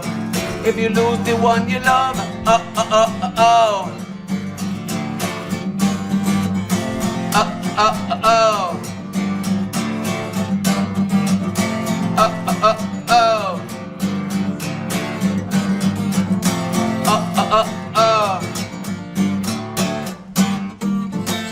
Yeah, what? Why'd you? What? No, just the D thing, like. What do you mean? When you lose D1, the one D1. Ain't no trouble like the trouble. No, no, how the lyric goes. When you lose the one you love. Lub. Where you got lub from? Ooh, you don't know.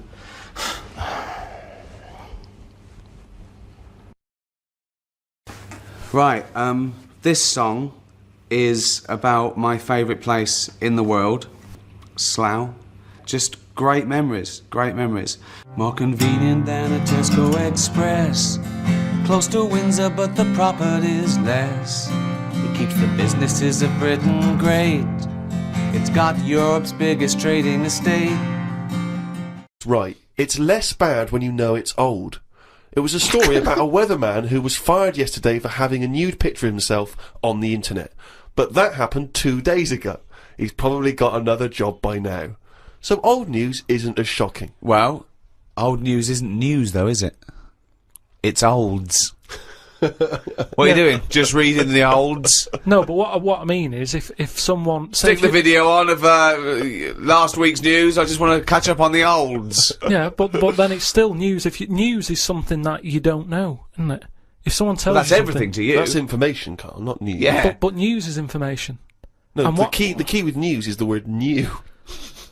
No, I don't think it is it? It's just information, but they tell you at 10 o'clock at night. It's like, what information's gone on? Bong. Here's some information. Yeah, that you didn't know before because you couldn't have, because it only happened today. Bong. Yeah, but never mind that. I'll tell you in a couple of days. It doesn't matter as long as you get the same info. Bong. Yeah, we can't call it news though because it's misleading. We'd get done. It's called olds. Bong. These are all headlines, right? Vibrating shoes could stop elderly falling. Do you know what I mean? Oh God! You don't Vibrating shoes could stop elderly falling. Yeah, that's the story. You don't need to read on. That's what I'm saying. Well, right? could you read on anyway? Can't be bothered. Read on anyway. Well, you have a look at that in a bit, right? Oh, this is frustrating radio for sitting at home. No, well, it's not on. They've turned it off. If you want to know more, you know where to go. That's what I'm saying. That's what they should do in the news. Get the news done in a minute. There's a good story about Iraq. Right. Bong. Right. Look it up. Look it up on the internet. And over. Give us another bong. Bong. Family sick of living on Butthole Road. Oh, brilliant. Bong. Man wears same shoes for 60 years. Oh, bong. This isn't that good. Some fella pulls a train with his teeth. And in lighter news. I love that. Trevor Donald. This one is very good. And the last one, man fails to break clothes pegs on face record. She's always good. Well, that's the one I did read on about. I love that out of all those. That's the one he read on about. Go on then. Just, Why is that news? He fails to make a record. So did I today. I know, yeah. I failed the long jump record today. Yeah. Didn't even take part. No, I was rubbish. Carl, come on. That was. Let's have some news. Let's do some proper radio. Have you? Although all your news comes from Anna Nova, doesn't it? What will Dr. Fox do about now at 2 o'clock? He'd do some amusing news. It's coming up for 2, and here is the news with Karl Pilkington. Well, like I said, it's just headlines and that. I don't bother reading on if I No like point. the headline. And it's all from Anna Nova, not from a newspaper or. It's not made up or anything. These are real okay then. Well, let's headlines, see. Let's see. Okay, imagine Trevor McDonald doing this. These are real news headlines. Okay then. Well, they're real to Karl. Okay, here we go. And here is the news with Karl Pilkington. Bong. Man hid in wardrobe to avoid work. Yeah, good. Alright. Bong. Teenager gets stuck in washing machine. Bong. Dutchman has 2 right feet. Bong. Cow hit by train lands on farmer's wife.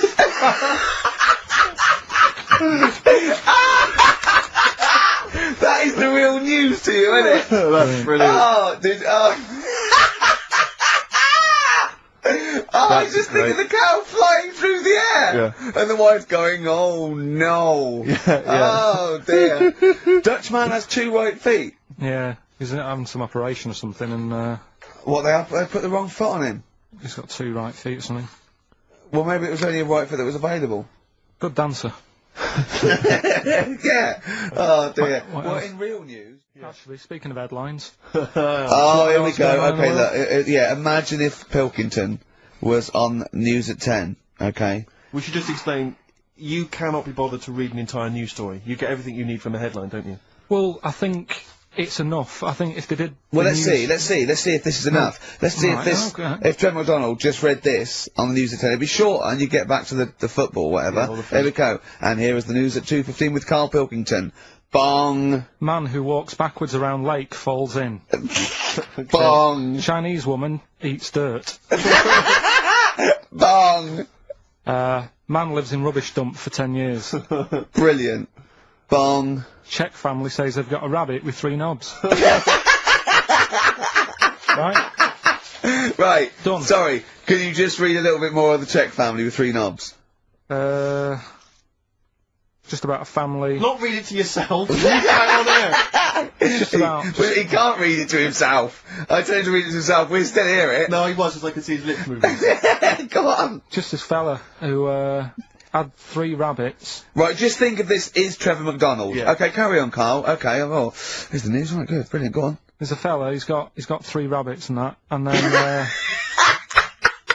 he checks them out. Right. Yeah. 2 of the rabbits have got 2 knobs each. Right. And he goes, that's a bit weird, isn't it? Sure. And they're throwing them around, sort of, showing them around the family and stuff, saying, look at that, that's weird. Picks up the 3rd one, it's got 3. Yeah. So they ate the 2 with 2, because they thought they best keep the 3rd one, because a little bit lucky in that. Yeah. It is lucky. 3 knobs there, yeah. Now here's the sports news, and that's how it would work. Yeah, okay. Brilliant. All right, then, good. What have you got for us, Carl? News headlines? There hasn't that sort of been that much going on. Sure. Sort of headline-wise, you know. Sure. No, because I look for good headlines and that, don't I? That sort of get you interested, like the... Well, then when you're interested, you don't read on. No, I did. Okay, go on. Like the one, do you know the one I read out a couple of weeks ago? That was, man lives in dump for 10 years. Right? I remember the Chinese woman eats dirt. Yeah, well... That was a cracker. Man lives in dump for 10 years. I read on with that one yesterday. Yeah. I found it in my bag because I took it on, so I'll read that when I get a minute. Yeah. Right? News. Imagine that.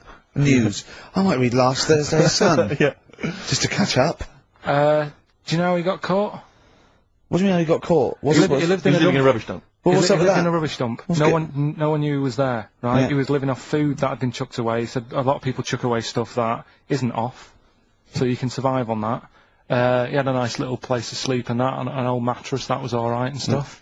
Got away with it for 10 years, until he decided to celebrate bonfire night with some fireworks. Can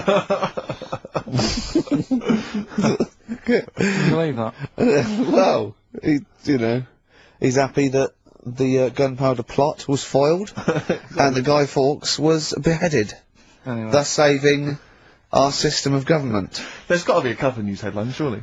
Hold on, wait a minute. Bong! Pierce penis man off the hook. Bong! Man changed his name to Bubba Bubba Bubba Bubba. Bong! Dwarf to live in a glass box. Dwarf to live in a glass box? Yeah, it's meant to be art or something. It's not though, is it? What? Meant to be art? Why is, whose idea is this? Is art, or is someone hired a dwarf to live in their box? It's just a box, and he can even leave when he wants, apparently. He can, like, go, oh, I'm hungry, I'm going for a walk, and he puts a little note. With his Damien Hirst, he might end up in 4 bits. So, just be careful. But to me, that's like that thing when I said to you about the woman in the jar. What woman in the jar? The woman in the jar, they go, oh, come and see the woman in the jar. And then it turns out it's a big jar. So Yeah, it's it's a like, big well, jar. put me in there as well, then. Exactly. It's not special. Yeah. And that's the same with him. It's a big box, he's a small fella. What's good about that? What do you want to do, though? To compress matter? But hang on, it's not a world record-breaking attempt, it's supposed to be art. What's art about that? Well, I don't... What's art about that? Oh... News, just news. Do you know I normally do the headlines and that? Yeah. Have we got any headlines? Not really, because there isn't that much going on. Isn't there? This is what annoyed me, though. There was something about a woman who's going up Everest on a bike. Do you know what I mean? And they were like, oh, brilliant. But I don't think that's that good. When someone's done it walking... Where would the woman who complained about you come in the years chart? That's that's the woman with the enormous head. Lest we forget. Yeah. She took offence to some of the comments you made on the show, and rightly so. I can understand. I was out of order, and, so I'm sorry about that. Yeah, well, I'll just explain again that Karl, I mean, it's the Freak of the Week is sort of like more of a punchy catchphrase than a derogatory term, and Karl's fascination and childlike, I mean, I think we'd have to include Karl in the roundup. Yeah. I mean, he'd certainly be in the top 10. I think the fact that she didn't sort of pursue any official complaints means that, she's a bigger person than you, Karl. Yeah, really, because, Certainly, Well, so... headwise. She is. Karl, you're going to do some news stories, I think. Well, like I said, there hasn't been that much going on. There's a story about a fella who hasn't eaten for 70 years. Right. He hasn't eaten. Is that that's all the information you're going to give us? Yeah, hasn't eaten for 70 years. Hasn't had a drink, but he's all right. That's rubbish then. Next. It's not rubbish. Yeah, it is. Yeah. Next. Well, what is it? How is that? How is a man not eaten or drunk for 70 years? It's that thing, isn't it? Your belly gets used to it or something. Steve, has he misinterpreted it, or is it rubbish? Well, to be honest with you, it doesn't actually offer any explanation. It just says that that's what happened. Right, so that's rubbish. It doesn't go on to anything else. A woman's had 6 organs transplanted.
Hello, and welcome to Learn English with Ricky Gervais.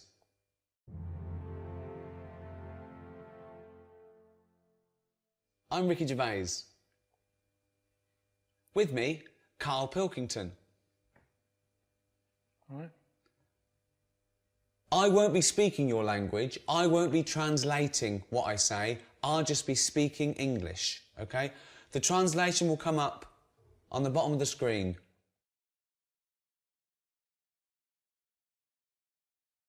This is my friend, Karl Pilkington. He is bold. He is bold. He has no hair. Karl Pilkington has no hair. Yeah, I know. They can see I've got no hair. No, I know. Well, what do they need to know that for? If they learn a language, Yeah. bald isn't a bald head isn't that important. Teach them how to ask for bread or milk. We'll get to that, but this is about sort of friendship and family, you know. So it's all useful. There's so many words, you know. They might as well start somewhere. There's too many words. There's a lot of words. Lot of words.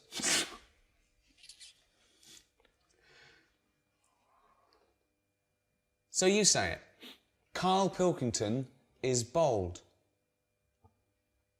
Karl Pilkington has got a head like a fucking orange. Right, I really don't know why they need to learn this. Because they might need to say that one day. No, but I get enough abuse now from English people. I don't want Chinese suddenly turning up going, fucking orange. Teach them how to say milk. I need milk. Milk for tea. Coffee. Teach them useful stuff. Okay, well, go on, teach them something then. Who am I talking to? People around the world, they can't speak English yet. So what are they... Well, so, Chinese well, are the ones that... Okay, what? I've been to China and none of them know English. Right. So they need to learn English. Okay. So, what would they want to know? You see, they don't need to know about milk because they don't like milk. They think English people smell of milk. They smell of milk. Smell. What does smell mean, Karl? Smell. Stink. Fucking hell, you smell. Rank. Rank. So you've got a Chinese fella, he's coming over here and he's learned the word rank, meaning you stink. Smell. Stank. Stunk. That stunk. Give an example.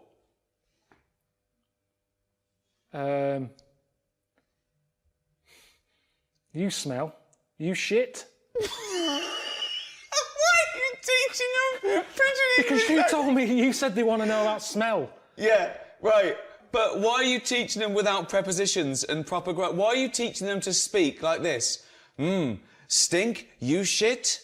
Why are you teaching them to speak, to just speak proper English? Right, okay then. Always speak proper English. Okay, tell them. So what do they want to know? Well, what smell mean? Okay, smell. This is about... So we're featuring the word right, smell. Right. Smell. This is about the word smell.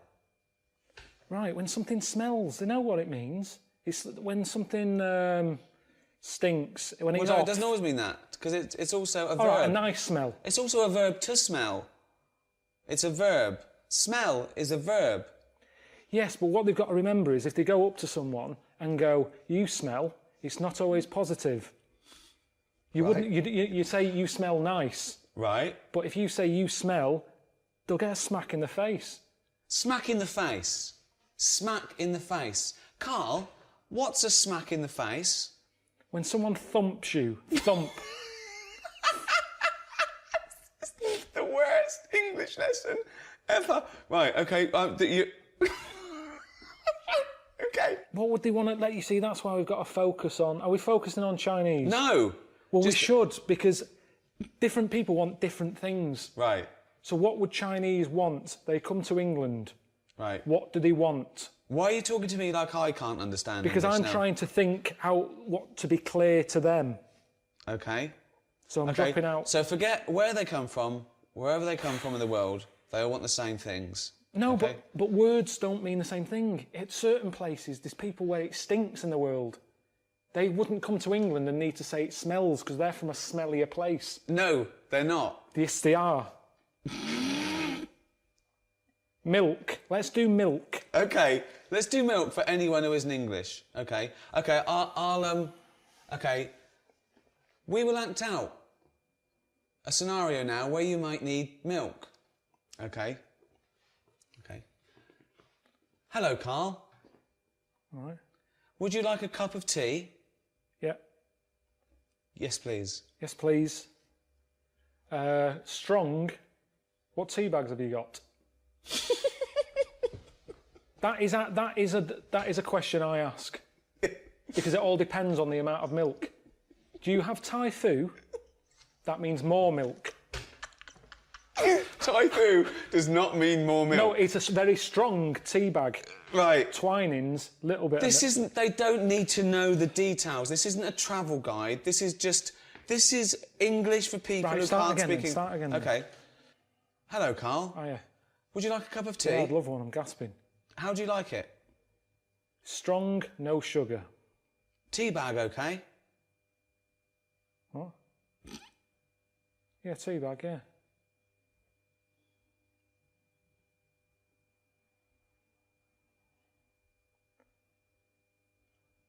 Right, that should be all right. Would you like some milk? Just a drop. A drop, not much. Would you like semi-skimmed milk? Yeah. Semi-skimmed milk. Whoa.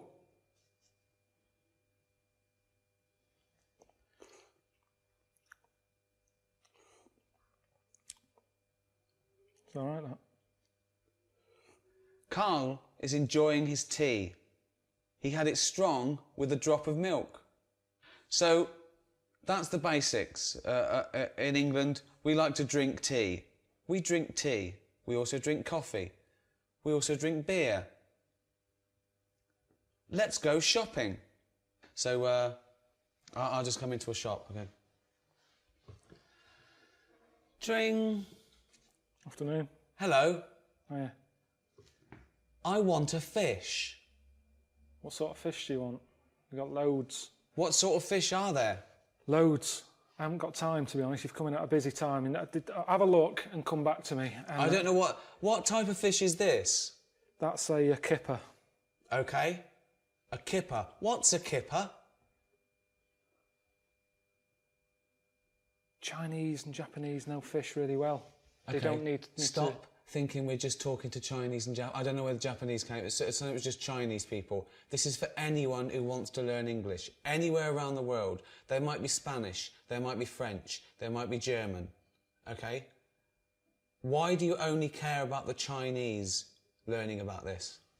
Because most Spanish people can speak English. They've been taught it. But all right, kipper. Okay. It's a fish. It's sort of a fishy sort of fish. There's some fish that's more meaty. Tuna. What sort of thing are you after today? Is this for you or for someone else? This is for me. I'd like to buy a fish, please. Right, but surely you know what kipper is. Look at it. Look at the fish. Here it's called kipper. Where are you from? I don't speak English. I'd just wrap any old shit up and give it you. You'll like this. Tenner. Rip you off. Because I'm busy. And that's what happens in this country. That's what they want to be careful of if they're watching this. If you come into England, don't be ripped off. Rip off. Conned. Taken advantage of. Done up like a kipper. Done up like a kipper. Look at this foreigner. I done him up like a kipper. This is when English gets complicated because kipper, a lot of English words can mean many things. Where?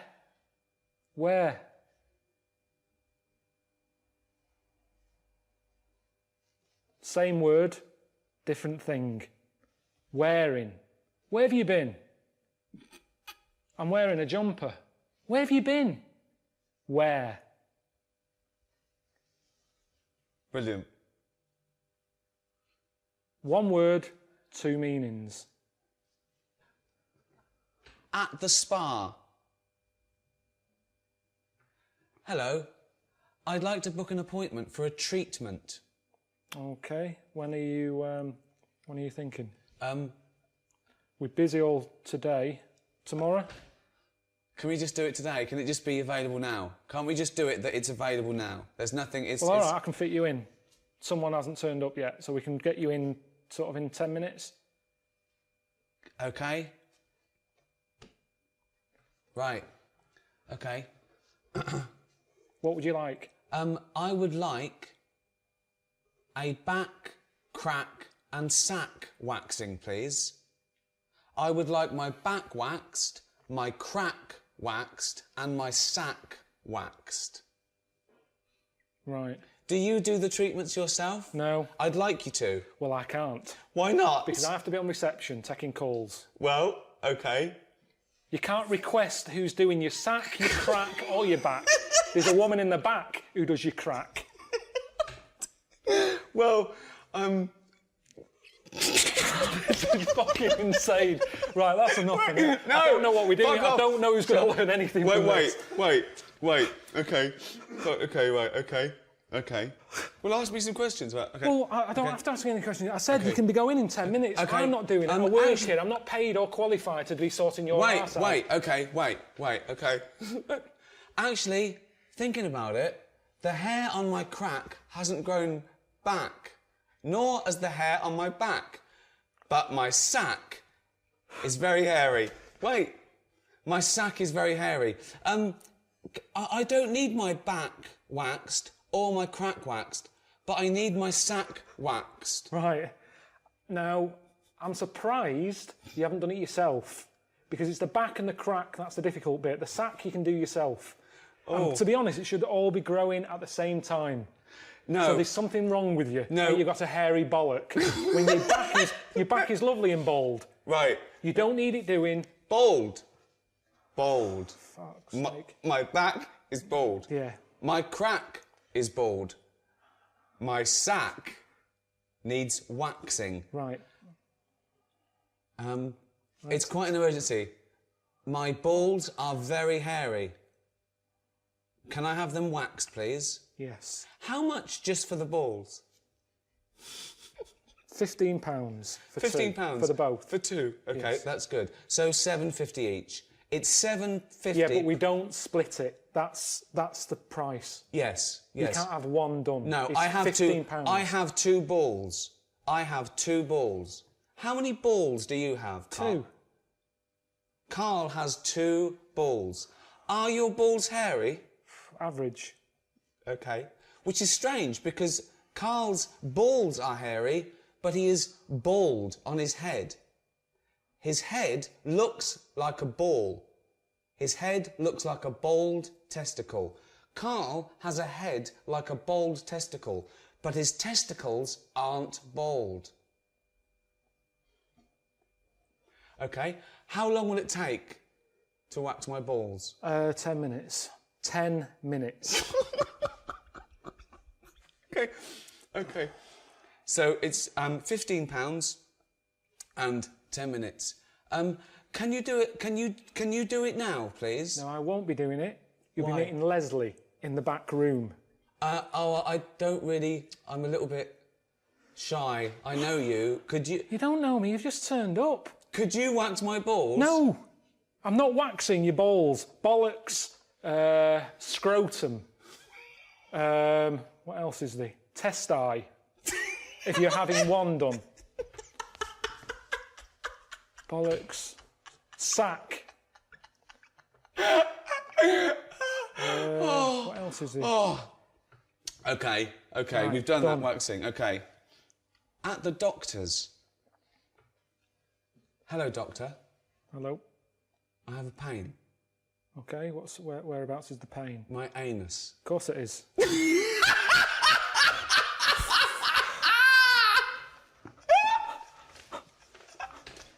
None of this is worth learning in a language. You go home. If you're ill, go home. No, if a foreign fella is in this country... He can go to the doctors and use our NHS system if he had an achy arse.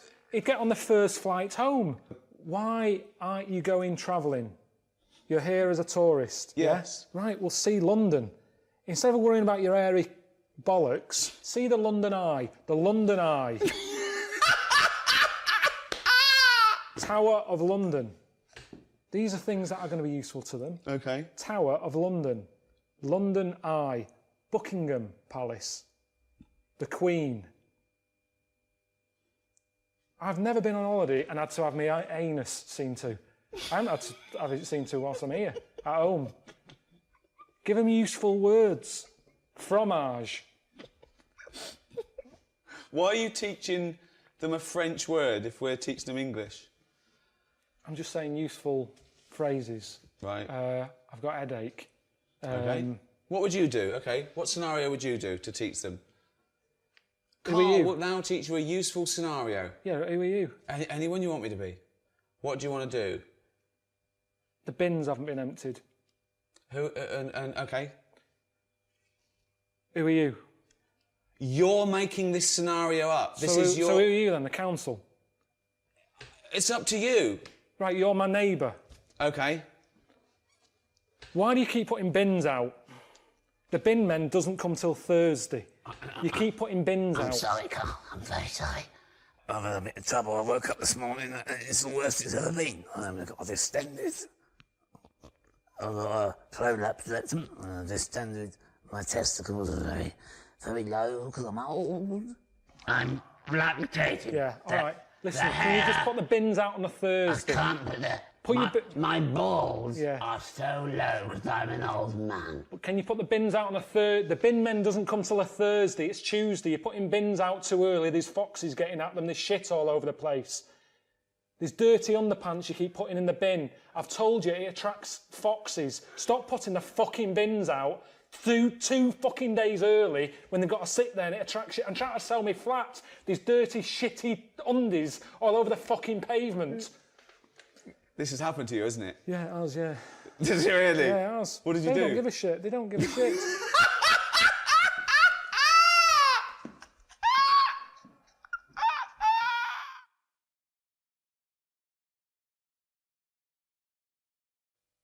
We hope that's been useful for you. So when you visit England, you can talk just like an Englishman.